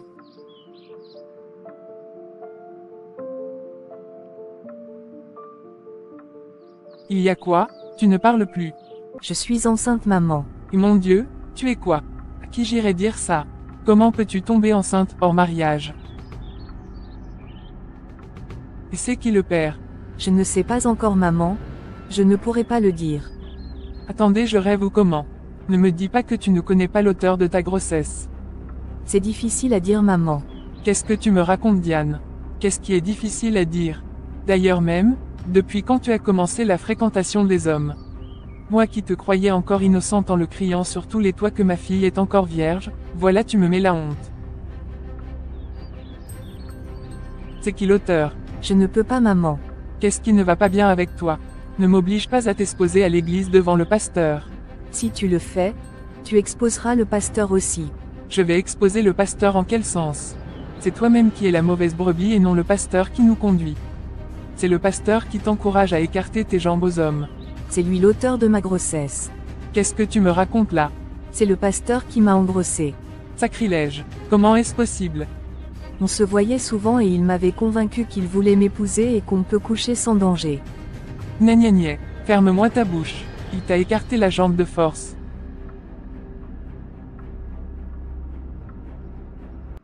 Les aînés de l'église, voilà ce qui se passe actuellement. Ma fille est enceinte de notre pasteur. Comment gérer cette histoire? J'avais déjà suspecté notre jeune pasteur mais vous ne m'avez pas cru. Voilà les retombées. Moi je ne vois pas ce qui est à faire dans cette histoire à part le fait que ta fille mettra au monde un enfant hors mariage. Et nous allons dire quoi aux fidèles? Que notre pasteur qui est censé nous conduire sur le chemin de la vérité a forniqué, et pire encore avec la fille de l'aîné de l'église que je suis. Vraiment je ne sais pas avec quel visage je verrai le peuple de Dieu. Quels exemples serons-nous en train de donner au peuple de Dieu? Cette histoire m'attriste vraiment. Ce n'est pas digne de nous qui sommes censés conduire le peuple de Dieu. C'est de notre faute. C'est nous-mêmes qui avions porté le choix sur un jeune pasteur célibataire pour nous conduire. On savait très bien que c'était un risque que nous prenions mais nous l'avions fait. C'est le moment de prendre notre responsabilité. Moi je pense qu'on devrait appliquer les lois établies, en affligeant les sanctions convenues aux concernés. De quelles sanctions parles-tu Claire? Ta fille sera déstabilisée de ses fonctions ainsi que le pasteur responsable de sa grossesse. Ils deviendront de simples fidèles. Nous ne pourrons pas permettre à ta fille de continuer par se mettre à l'autel en tant que leader du groupe musical, au moment où, elle et le pasteur directeur du culte sont en fornication. Il faut que nous soyons stricts sur ce sujet, pour que ça ne se reproduise plus dans le futur. Si c'était ta fille, tu allais l'excommunier de son groupe. Est-ce que toi-même tu es sainte si on veut vraiment appliquer les lois à la règle? En tout cas on ne peut pas mettre le pasteur au banc et le ramener au rang d'un simple fidèle. On risquerait de perdre non seulement la confiance des fidèles mais aussi ça risque d'agir sur la caisse de l'église. Il y a des fidèles qui célèbrent chez nous juste à cause de ce pasteur. Vous avez vous-même constaté que depuis qu'il est venu nous avons plus d'entrée de fonds. Mon Dieu, donc vous préférez conduire le peuple de Dieu dans le mensonge juste à cause de l'argent et de la renommée que vous avez dans l'église. Écoutez-moi bien, moi je ne vais pas me taire sur cette histoire. Si un jour ça arrive à loin de mes filles ou fils, faites aussi la même chose. Trouvons une solution à l'amiable ma sœur Claire. Si on va exposer notre dos, ce ne sera pas bon. Je propose qu'on camoufle cette histoire. Si la sœur Sarah est d'accord, on fera quitter sa fille de la ville dès que son ventre commence par se faire remarquer. On la placera très loin et après l'accouchement elle peut revenir, simplement. Concernant le pasteur, on le laisse aussi continuer normalement son ministère. Vous allez mettre ma fille où? Elle n'est pas la seule responsable dans l'histoire. D'ailleurs je sais comment régler ce problème. Ne vous souciez plus. Supposez que c'est déjà réglé. Et qu'est-ce que tu prévois faire? Ça ne vous regarde plus. Tu penses faire quoi? Dis-nous pour qu'on puisse réfléchir avec toi. Ce n'est plus nécessaire. Je vais m'en occuper seul. Ma fille, j'ai eu à discuter avec les aînés de l'Église concernant ton état. Ils veulent te faire subir les sanctions imposées par les lois de l'Église. D'accord, je n'ai pas le choix. J'accepte les sanctions. Dieu pourra peut-être me pardonner en reconnaissant mon erreur. Je ne permettrai pas que tu aies ces sanctions. Tu ne peux pas subir ça. Je refuse. Le pasteur ne peut pas être libre comme de rien n'était et toi tu seras suspendu de tes fonctions à l'Église. Je ne supporterai pas cette honte. On va se débarrasser de cette grossesse. Maman, ne laisse pas les gens apprendre cette histoire. C'est où le problème? Tu trouves normal la décision des aînés. En plus c'est un déshonneur pour moi que ma fille soit enceinte, hors mariage et en plus sans père. Si le pasteur accepte de subir le même sort et est prêt de reconnaître ta grossesse publiquement, tu le garderas dans le cas contraire, je refuse. Mais c'est un péché, maman. Et le mensonge ce n'est pas un péché. Bon, de toutes les façons je n'ai pas le choix. Je n'ai même pas encore fini mes études. Je t'amène voir le médecin demain. Comment tu vas? Je vais bien et toi-même? Ça va, de quoi veux-tu me parler? Fais vite, je n'aimerais pas que les aînés nous voient ensemble. Donc tu as autant peur des aînés comme ça. Pourquoi tu les laisses décider à ta place? Après tout, cette histoire c'est entre toi et moi. Selon les recommandations de Dieu, on était déjà en désaccord depuis la première fois où nous avons été intimes. Tu m'avais promis m'épouser et que cela ne va plus se reproduire, mais malheureusement la grossesse est survenue après. Maintenant il faut qu'on assume. Prends tes responsabilités et subis les sanctions prévues par l'Église à cet égard.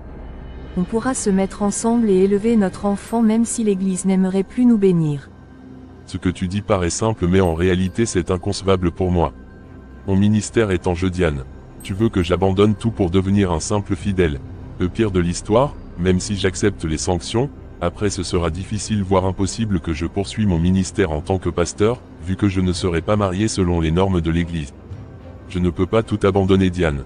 Je ne pensais pas que notre erreur allait devenir une grossesse. J'avais prié et demandé la miséricorde de Dieu, mais voilà, la grossesse complique tout maintenant. Mais pourtant on l'avait fait une seule fois seulement. Donc tu préfères me laisser seule dans cette histoire en faisant semblant? Comme si tout est de ma faute. Je vais faire les désirs de ma mère. Je vais donc me débarrasser de la grossesse. Mais pourquoi? Je refuse d'élever un enfant en cachette pour un soi-disant homme de Dieu qui ne peut pas reconnaître sa paternité et ses fautes publiquement. Je ne veux pas subir la honte de la fornication seule au moment où tu continueras de me prêcher à l'église comme de rien n'était. Je refuse de garder ce lourd fardeau sur ma vie. Je ne me mêle pas de cette histoire d'avortement. Garde la grossesse et subis les sanctions, après on verra comment faire. Soit tu acceptes aussi tes sanctions et à deux on subit. Dans le cas contraire, tu connais déjà ma décision. Ce n'est pas possible. Bonne journée à toi. Vous êtes libérée maintenant, jeune fille. Vous n'aurez plus à vous inquiéter. Tout a été enlevé. Merci docteur. Je pourrai maintenant refaire ma vie. J'espère que ce sera vraiment sans danger comme vous l'aviez dit, docteur. Bien sûr que oui. La méthode que moi j'utilise est toujours sans danger et je n'ai jamais eu de retour négatif depuis près de 20 ans. Merci beaucoup. Je suis libre maintenant. Je ne vais plus jamais refaire cette erreur. Je vais me garder jusqu'à la rencontre de l'homme de ma vie. Quelle décision tu prends donc concernant la grossesse de ta fille et de son lien avec notre jeune pasteur? Le temps passe et il faut vite prendre les résolutions avant que la grossesse ne soit visible de tous. C'est déjà une ancienne histoire. Cette grossesse n'existe plus. Ne me dis pas que tu l'as fait avorter. C'était la solution la plus rapide et la plus discrète pour protéger ma fille et aussi ça vous permet de garder la dignité de votre pasteur. Non, c'était la plus mauvaise des solutions tu as choisi. Le péché est devenu double. Oublie cette histoire, ma sœur. Chérie, je ne comprends plus ce qui se passe. Ça fait déjà 5 ans que nous sommes mariés mais tu ne m'as jamais fait de fausse couche. Les médecins trouvent que nous sommes tous deux bien fertiles mais je ne comprends pas pourquoi on n'arrive pas à concevoir. Je suis fatiguée, chérie. Moi-même je ne comprends pas pourquoi c'est ainsi. Le médecin m'avait même rassuré que ce n'est pas lié à mon passé. Mais c'est bizarre, je ne comprends rien. J'ai jeûné et prié mais rien. Je pense que nous devrions voir un homme de Dieu pour nous aider. Soyez les bienvenus, pasteur. Merci de m'avoir invité dans votre demeure. C'est un plaisir, pasteur. Aujourd'hui, c'est la fin de notre jeûne concernant votre problème de conception. Beaucoup de choses m'ont été révélées. Sœur Diane, votre problème est lié à votre passé. Vous voulez dire à l'avortement? Bien sûr que oui. Mais j'ai déjà prié et jeûné sur cette erreur et j'avais tout confessé à mon mari. Elle dit vrai pasteur. Je suis d'accord mes chers, mais il y a des erreurs qui sont parfois irréparables même après le pardon et la conversion. Dieu seul peut faire grâce et ça dépend de sa volonté. Votre femme a avorté le seul et unique enfant qu'elle devrait avoir dans cette vie. C'est vrai qu'elle n'est pas stérile comme le disent les médecins, mais n'oubliez pas que c'est Dieu qui donne des enfants. Il ne suffit pas d'être seulement fertile. Vous avez fait obstacle à un plan de Dieu en mettant fin à la vie d'un être humain que Dieu a pris le soin de créer. Même après la prière, il faut espérer la grâce de Dieu. On va continuer de prier et croire la bonté de Dieu. C'est à lui seul que revient le dernier mot. Je n'ai aucun pouvoir, que tout me soit fait selon ta volonté. Nous sommes de retour sur le plateau. J'espère que vous avez bien suivi notre première animation. Passons donc à la seconde animation. Je suis où? Qu'est-ce que je fais dans cette voiture? Ferme ta gueule. Tu penses que tu es dans ton salon ici. Tu penses que être enfant de pasteur te met à l'abri de tout danger. Nous allons montrer à ton père qu'après Dieu c'est nous. Il ose nous défier. Ce qui est sûr, vous n'êtes pas Dieu. On parle, tu parles. On verra si dans quelques minutes tu pourras encore. Vous allez me faire quoi? Laissez-moi rentrer. Ce sera dans tes rêves. Chérie, qu'est-ce qui s'est passé ici? Je suis rentré trouver la chambre dans cet état aussi. Je ne sais pas ce qui s'était passé. Mais ils ont tous cassé dans la chambre. Où est notre fille? Depuis je l'appelle, elle ne prend pas. Oh mon Dieu, elle était restée à la maison aujourd'hui. Elle ne travaille pas. Penses-tu qu'elle sera en danger? C'est possible puisque sa chambre est ouverte et en casse aussi. Mon Dieu, qu'est-ce qui a bien pu se passer par ici? Où est ma fille? C'est elle qui appelle. Dieu merci, que ce soit elle-même à l'appareil. Est-ce que tu peux te calmer un peu pour que je puisse décrocher l'appel? D'accord. Allô? C'est qui à l'appareil? Je suis le père de Brigitte. C'est là qui appartient ce numéro que vous utilisez. Vous êtes qui? Je ne suis personne. Je voudrais juste vous dire toi et ta femme que j'ai quelque chose qui vous appartient. Vous avez quoi de nous? Remettez vite le portable au propriétaire. Fais doucement chérie, il faut les amadouer. Vous voulez me menacer, n'est-ce pas? Laissez-moi vous donner un avant-goût.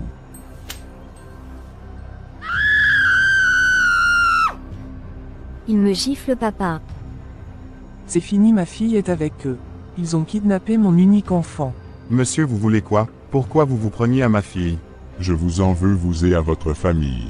Pardonnez monsieur, laissez notre fille. Qui êtes-vous au juste? Si vous êtes vraiment un homme, faites surface. Vous ne savez pas à qui vous parlez. Je veux 30 000 $ en échange de votre fille. Qu'elle ne va pas chez vous ou quoi?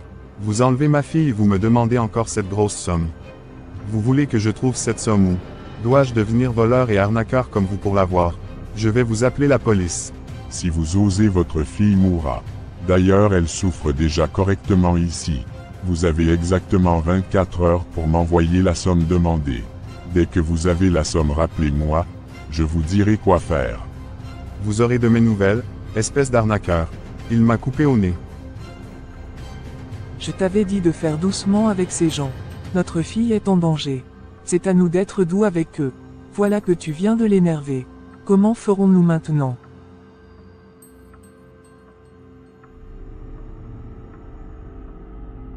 Il n'y a rien à faire, pas question que nous remettons de l'argent à cet homme. Ça, c'est de l'escroquerie. D'ailleurs, où est-ce que je trouverai cette somme d'argent? Mais on ne peut pas laisser notre fille là-bas. J'ai l'argent de la tontine sur mon compte. Ça fera environ 20 000 $. On peut l'utiliser en attendant de le rembourser. Et le reste, on va le trouver où? Pardon chérie? Il faut compléter. Je sais que tu peux. Je n'aimerais pas gaspiller mon argent chérie. Garde l'argent de tontine des gens. Je vais à la police tout de suite. Quelles sont les nouvelles, policiers? Nous arrivons à localiser sa position, mais avant d'arriver sur les lieux, il nous échappe à chaque fois. C'est grave. Ma femme va devenir folle dans cette histoire. J'ai une idée. Appelez-le et dites-lui que vous avez la rançon demandée. Après, vous nous faites part de votre lieu de rendez-vous et nous nous en chargerons du reste. Et je vais perdre mon argent. Nous allons récupérer votre argent. Il ne pourra pas nous échapper avec notre méthode d'attaque. Ok, ça marche. Et Seigneur, ma fille est en vie. Ne pleure pas, viens dans mes bras.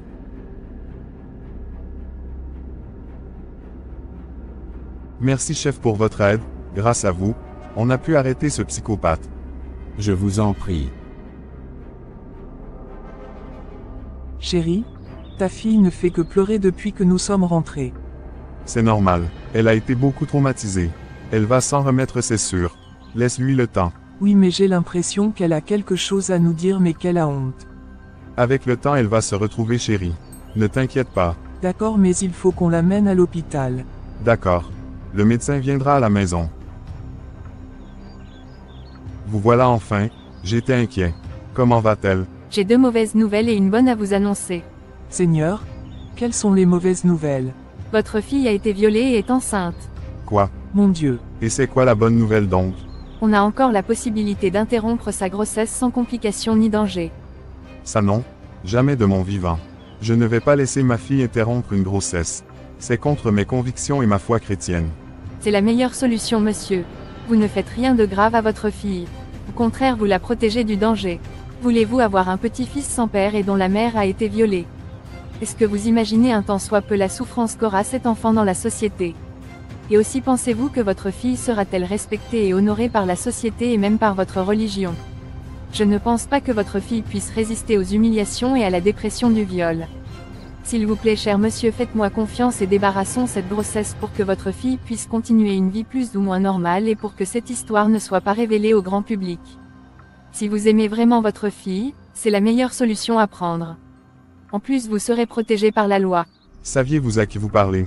Vous trouvez normal qu'un pasteur autorise cet acte abominable sur sa propre fille? Vous êtes pasteur, mais ça ne change rien de ma proposition. Je refuse. Ne pratiquez pas cet acte sur ma fille. Si Dieu a permis qu'elle soit dans cet état, lui seul sait pourquoi. Ne touchez même pas aux cheveux de mon enfant et ceux de mon petit-fils. Mais chérie, le médecin ne propose rien de mal. Au contraire, c'est pour le bien de notre fille. Toi-même tu sais que l'Église ne tolère pas la fornication et les enfants nés dans l'adultère. Déjà notre fille a perdu sa virginité dans cette histoire. On ne doit plus la punir, en la laissant traîner cette grossesse. Imagine toi-même les regards des fidèles sur ta fille. En plus, ça ne nous honore pas. Chérie, qu'est-ce qui t'amène à réfléchir comme ça? Apparemment il te faut une délivrance. Je ne reconnais plus la femme fervente et fidèle que j'ai épousée. Comment tu peux vouloir avorter ta seule unique fille? As-tu tenu compte de la volonté de Dieu? En tout cas, je ne veux plus attendre parler de votre proposition diabolique. Laissez ma fille porter sa grossesse.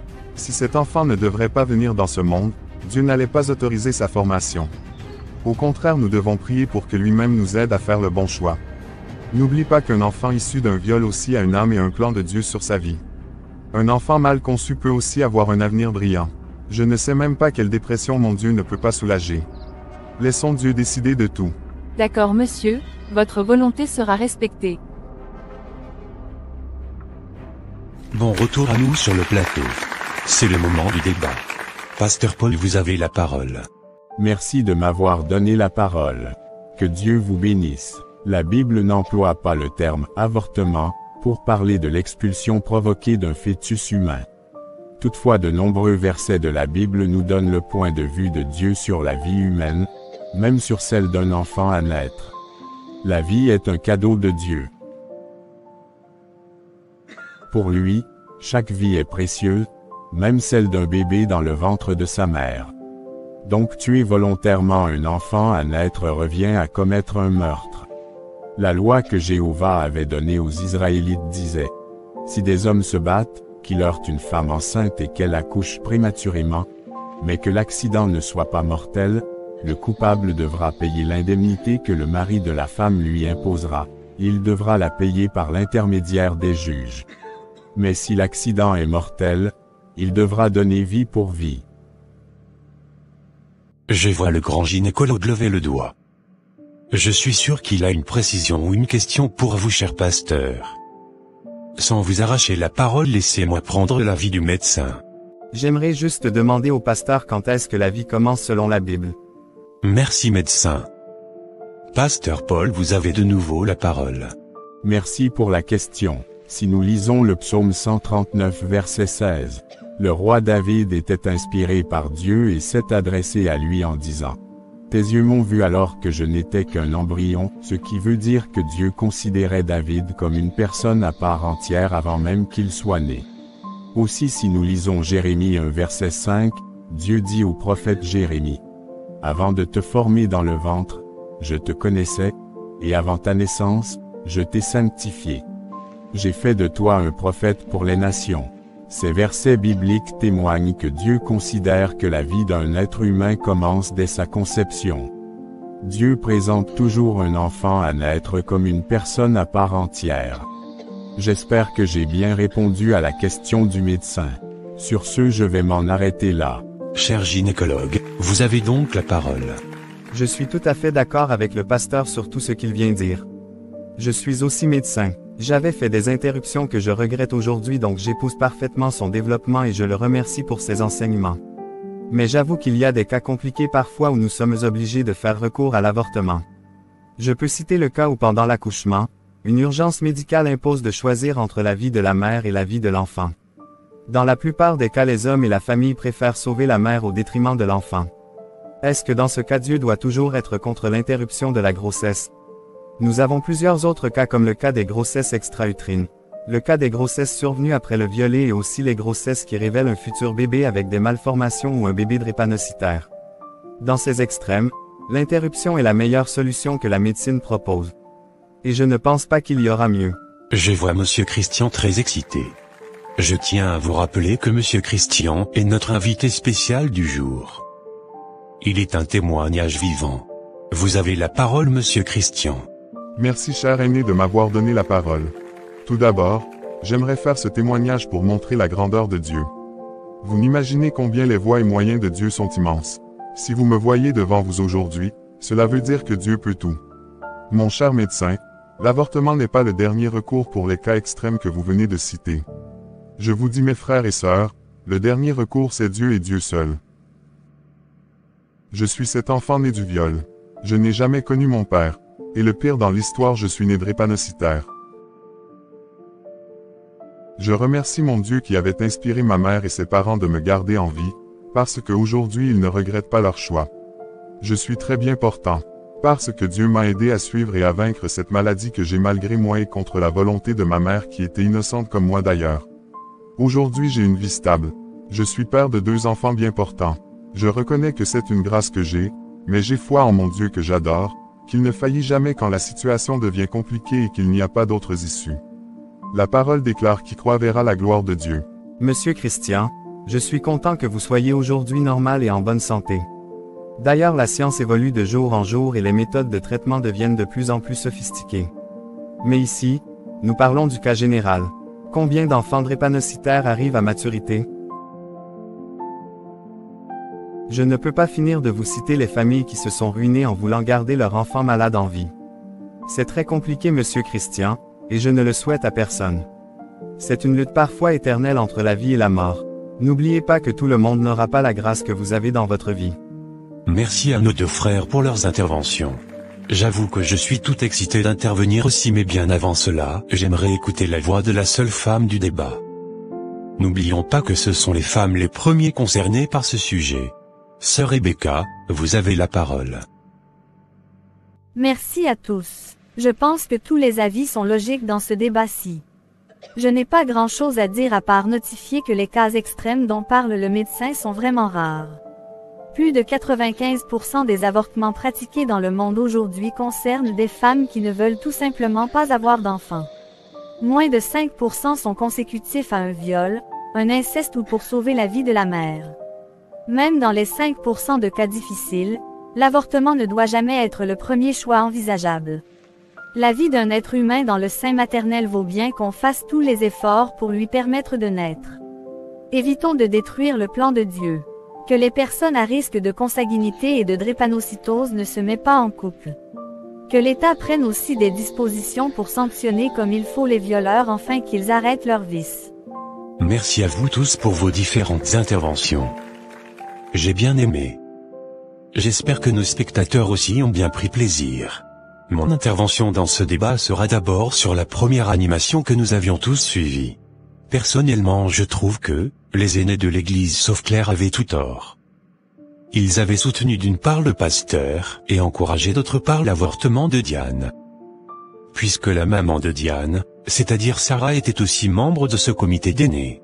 Comme le disait Claire, l'avortement était la mauvaise solution pour camoufler la grossesse issue de la fornication au sein de l'Église. Le meilleur choix serait de se révéler tel devant le peuple de Dieu et de subir les châtiments qu'il fallait. La Bible ne nous enseigne pas de vivre dans la fornication, mais si ça arrive et que la grossesse survient, il faudra assumer. La fornication est un péché comme tout autre que notre Dieu peut pardonner si nous nous convertissons vraiment. Il n'est pas question d'aller interrompre une grossesse que Dieu a déjà bénie. Si nous nous penchons sur la seconde animation, qui est le cas de viol, sachez juste qu'on ne peut réparer une injustice par une autre. L'enfant né d'un viol ou d'un inceste peut être donné en adoption à une famille aimante, incapable de concevoir ses propres enfants, ou encore élevé par sa mère. Encore une fois, l'enfant est innocent et ne doit pas servir de bouc émissaire pour le crime de son père. Le dernier cas que je trouve vraiment en toute honnêteté très compliqué, c'est celui où la santé de la mère est en danger. D'abord, il faut garder à l'esprit que ces cas représentent un pourcentage très négligeable des avortements pratiqués dans le monde d'aujourd'hui. Bien plus de femmes se font avorter par convenance personnelle que pour sauver leur vie. Ensuite, souvenons-nous que Dieu est un Dieu de miracles, qui peut sauver la vie de la mère et de l'enfant contre tous les pronostics médicaux. Au final, cette décision est entre le couple et Dieu. Tout couple confronté à cette situation extrêmement difficile doit prier le Seigneur pour lui demander la sagesse et qu'il leur montre sa volonté. Je sais qu'il y a plusieurs personnes qui avaient posé cet acte dans le passé, volontairement, par ignorance ou se sont retrouvées dans l'un de ces cas compliqués. À ces personnes, je dirais de se souvenir que ce péché n'est pas moins pardonnable que tous les autres. Par la foi en Christ, tous les péchés peuvent être pardonnés. Une femme qui a avorté, un homme qui l'y a encouragé, ou même un médecin qui a pratiqué un avortement, peuvent tous être pardonnés par la foi en Jésus-Christ.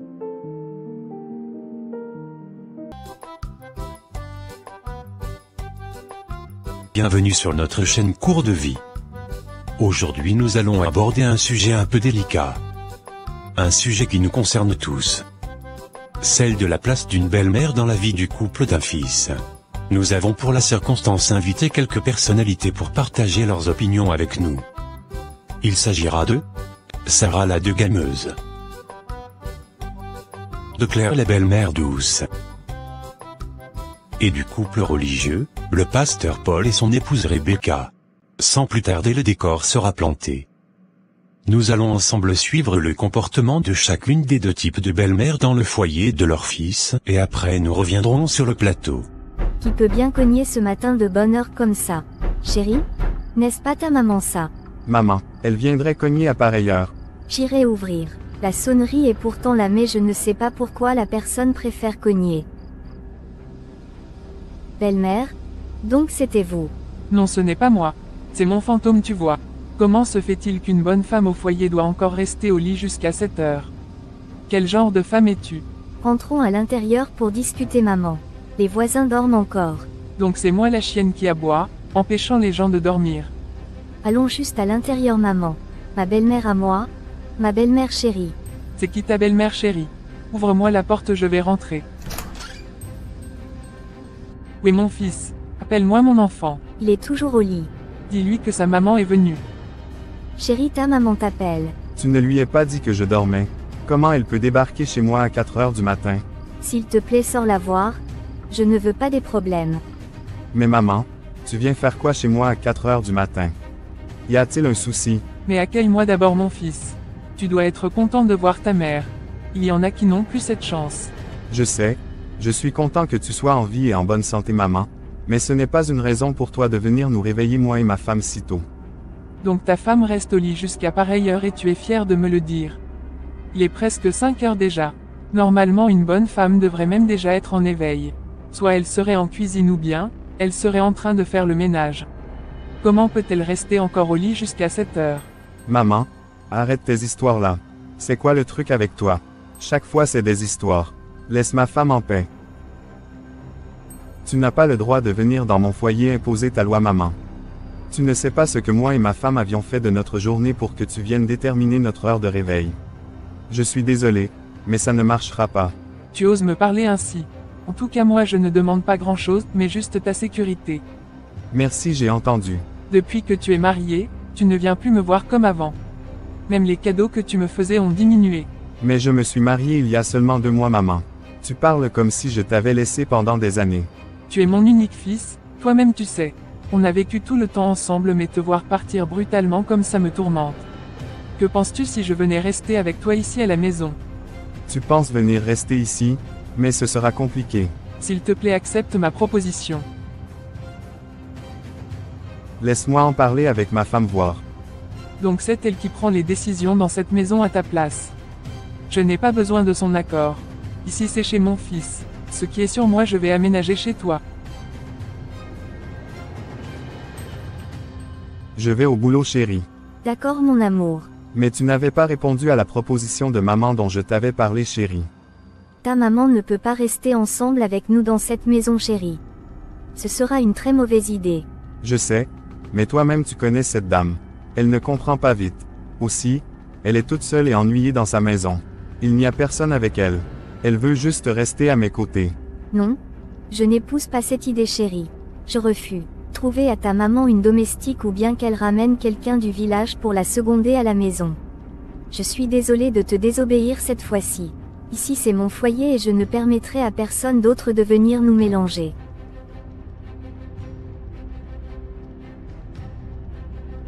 Qui est cette personne qui sonne et toque à la porte au même moment? Entrez. Oh maman, vous venez de quel voyage avec toutes ces valises? Tu m'avais envoyé quelque part. Va m'apprêter ma chambre là où je vais y rester. Quoi, mon Dieu? Que diable vient-il faire dans cette maison? Gna, tu n'as rien vu encore. Tu penses que tu viendras t'asseoir seul pour bouffer l'argent de mon fils. Mon seul héritage de 9 mois. Tout ce qu'il est aujourd'hui c'est grâce à moi. J'ai le droit d'en profiter pleinement. Je ne laisserai pas une paresseuse venir allonger sa bouche pour tout manger sans économie. C'est de moi vous parlez ainsi. Belle-mère, je vois votre vrai visage maintenant. Si tu veux, je peux encore bien écarquiller mes yeux pour toi. Et mon Dieu.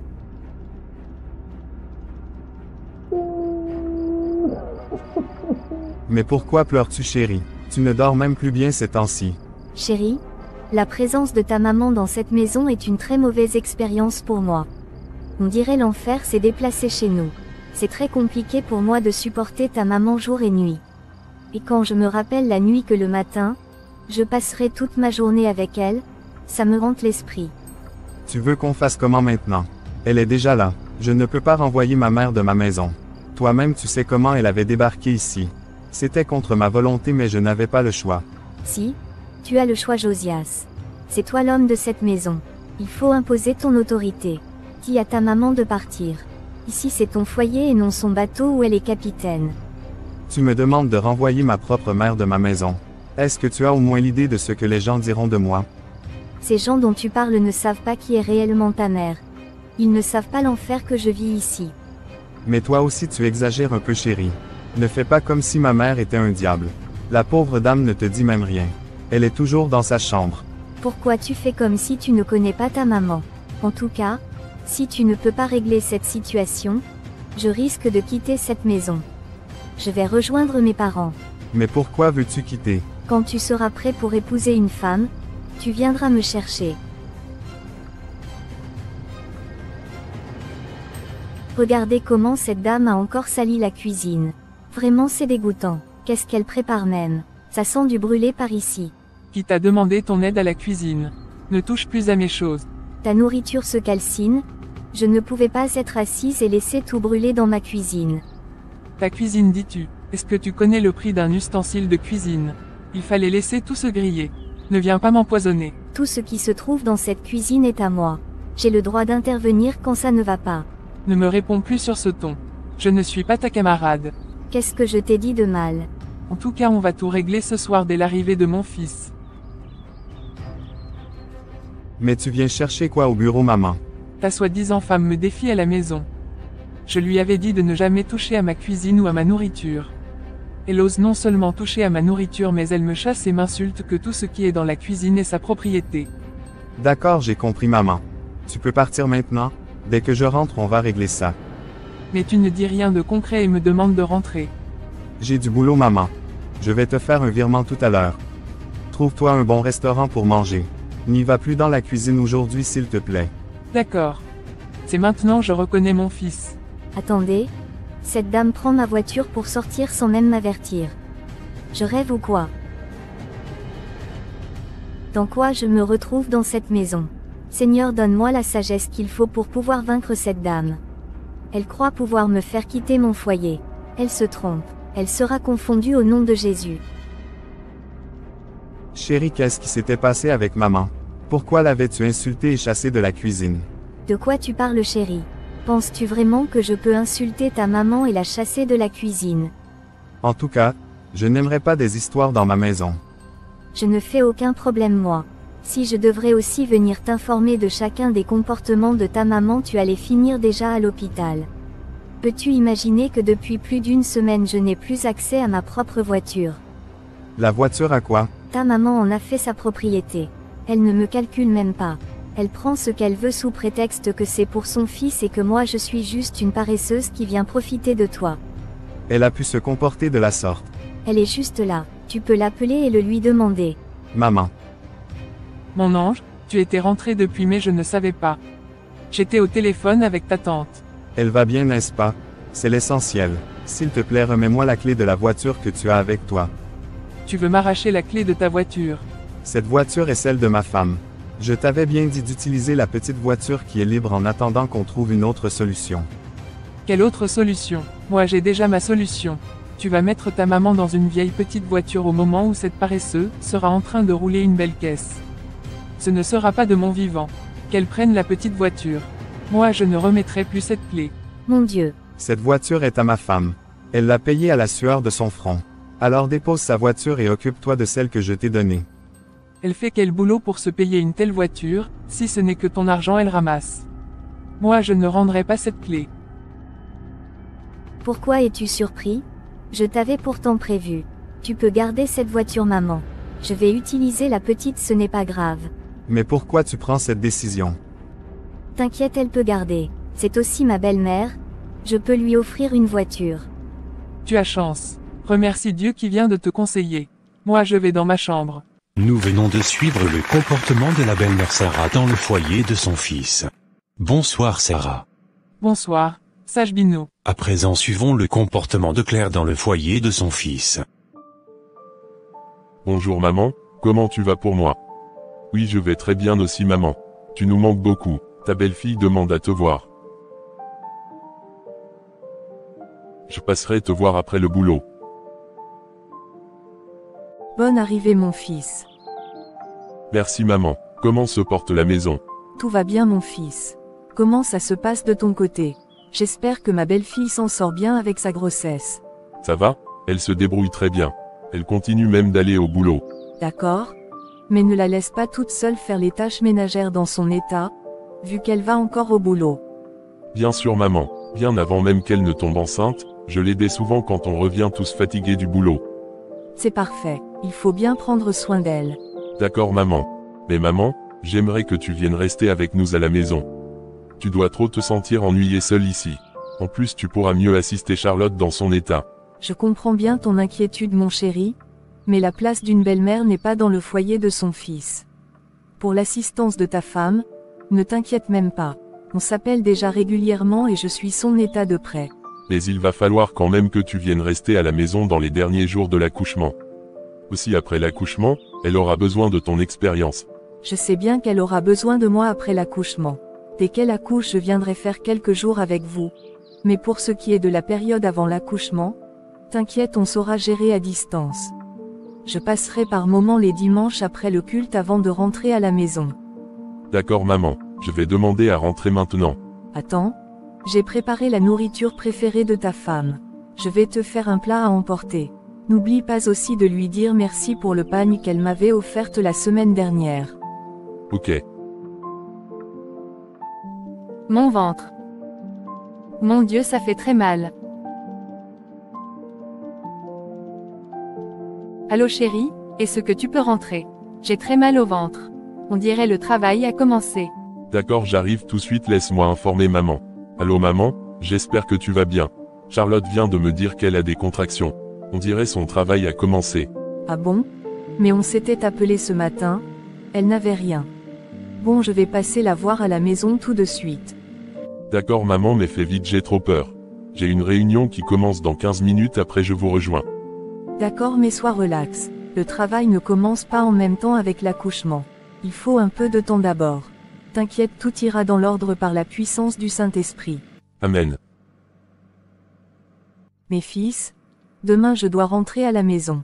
Ça fait déjà 1 mois que je suis ici. Il faut que je rentre. J'ai déjà fait ma part de boulot. Il faut que tu prennes le relais maintenant, Charlotte. Oh maman, tu veux déjà partir?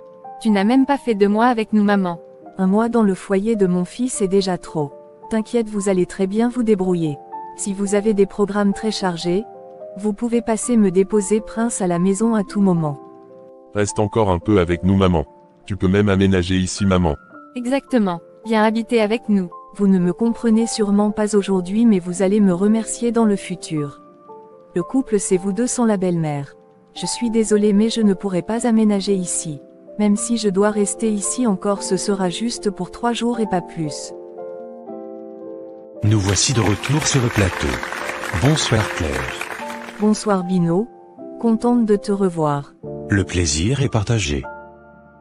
Vous avez tous suivi le comportement des 2 types de belles-mères ici présentes sur le plateau. Le débat est donc lancé.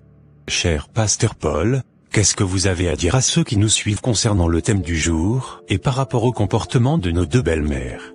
Merci sage Bino, de m'avoir donné la parole. Avant tout débat, j'aimerais que nous cherchions ensemble ce que la Bible dit à ce sujet. Dans le livre de Genèse 2 versets 23 à 24, l'homme dit: « Voici cette fois celle qui est faite des mêmes os et de la même chair que moi. On l'appellera femme parce qu'elle a été tirée de l'homme. C'est pourquoi l'homme quittera son père et sa mère et s'attachera à sa femme, et ils ne feront qu'un. » Voilà ce que la Bible dit sur l'homme et la femme dans le mariage. Et c'est bien clair, ce n'est écrit en aucun endroit que l'homme et sa mère ou son père viendront s'unir à une femme. Par conséquent, la place de la belle-mère est dans le foyer de son mari, c'est-à-dire chez le beau-père et non dans le foyer du fils ou de sa fille.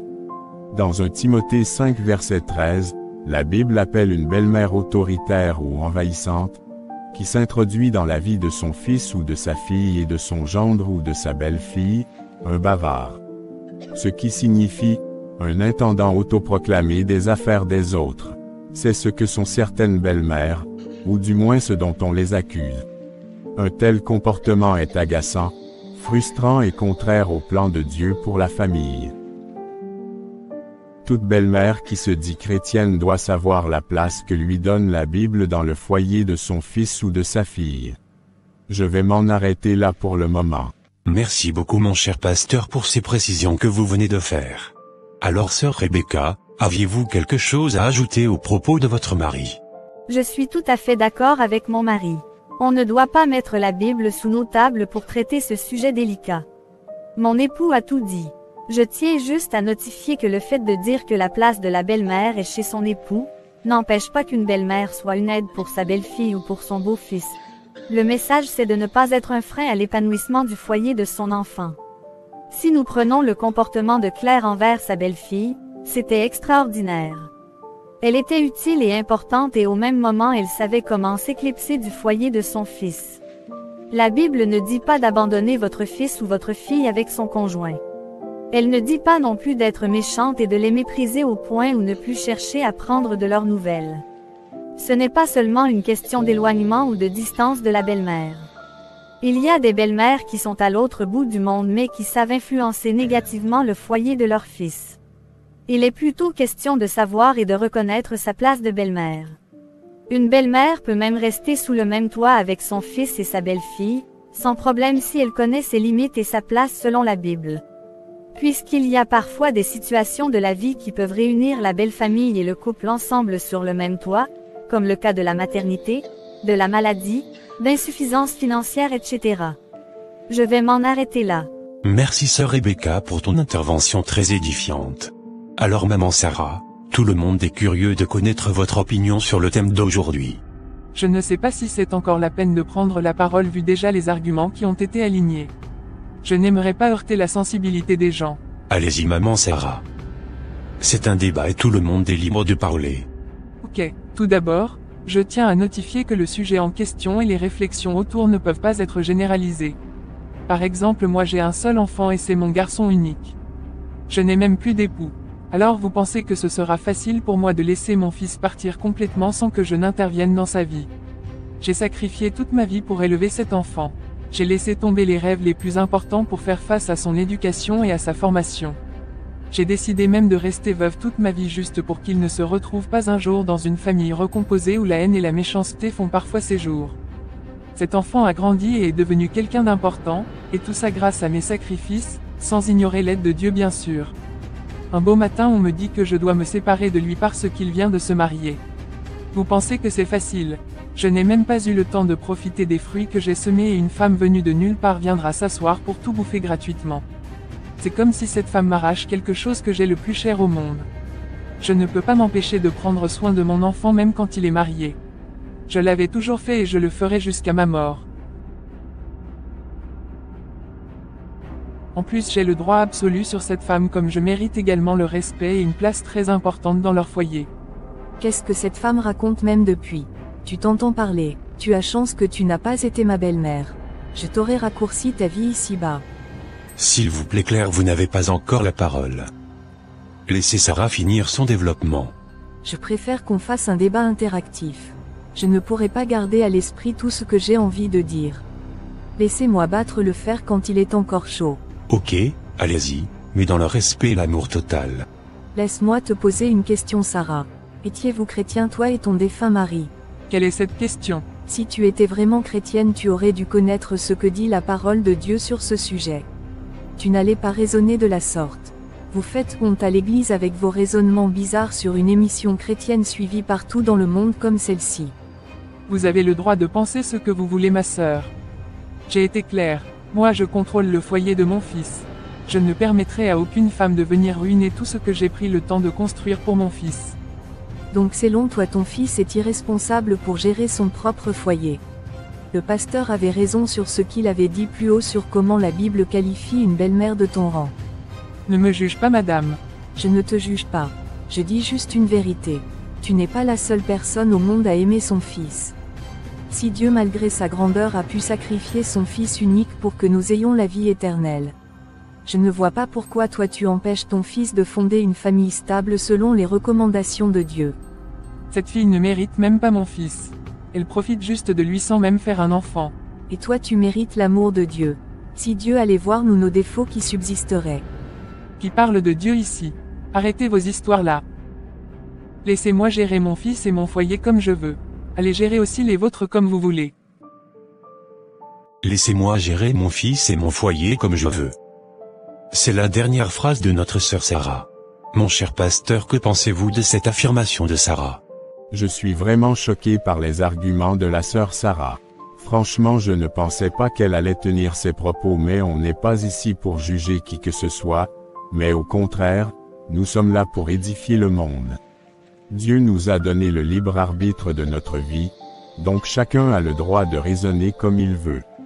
Mais sachez juste que la parole de Dieu ne trompe pas et ne changera jamais pour faire plaisir aux désirs charnels. Qui bafoue les recommandations de Dieu rendra compte à Dieu. J'ai bien apprécié par contre le comportement de la sœur Claire envers sa belle-fille et sa sagesse durant ce débat. Je pense que c'est un exemple parfait d'une bonne belle-mère en Christ. Si toutes les mères peuvent simultanément aimer leur fils ou fille en leur laissant fonder leur propre foyer, ce sera l'idéal. Merci cher pasteur pour vos multiples enseignements. Le débat arrive donc à sa fin. Pour conclure, j'aimerais attirer votre attention sur comment réagir si vous avez une belle-mère qui s'immisce dans la vie de couple de son enfant. Tout d'abord, nous pouvons décider de ne pas la laisser détruire notre paix intérieure. Nous ne pouvons pas changer le comportement des autres, mais nous avons le choix de comment y réagir. Nous pouvons laisser leurs actes nous affecter ou les confier à Dieu et le laisser nous fortifier spirituellement. C'est à notre réaction à une telle situation qui provoque notre frustration. Nous pouvons cesser de nous torturer émotionnellement en laissant notre belle-mère troubler notre paix. Son comportement n'est pas notre responsabilité, mais notre réaction l'est. Ensuite, nous devons avoir une attitude d'amour et de respect envers nos parents et nos beaux-parents, mais pas nous rendre esclaves de nos émotions. La meilleure manière de désarmer un ennemi est d'en faire un allié, ce qui est possible par la grâce de Dieu. Les chrétiens peuvent toujours pardonner. Cela n'empêchera peut-être pas notre belle-mère de continuer à s'immiscer dans notre vie de famille, mais ce sera une source de force et de paix pour nous. La paix réelle ne se trouve que dans une relation personnelle avec Dieu par Christ, qui nous permet de nous reposer en lui. Merci d'avoir suivi cette compilation de débats et d'enseignements jusqu'à la fin. Le but de cette compilation est de nous rappeler les enseignements que nous avions appris tout au long de cette année. Les animations chrétiennes ne sont pas juste des vidéos à suivre une seule fois et à les oublier. Elles doivent nous servir de repères et de motivation quotidienne. Que Dieu veille sur nous. À la prochaine. Bye.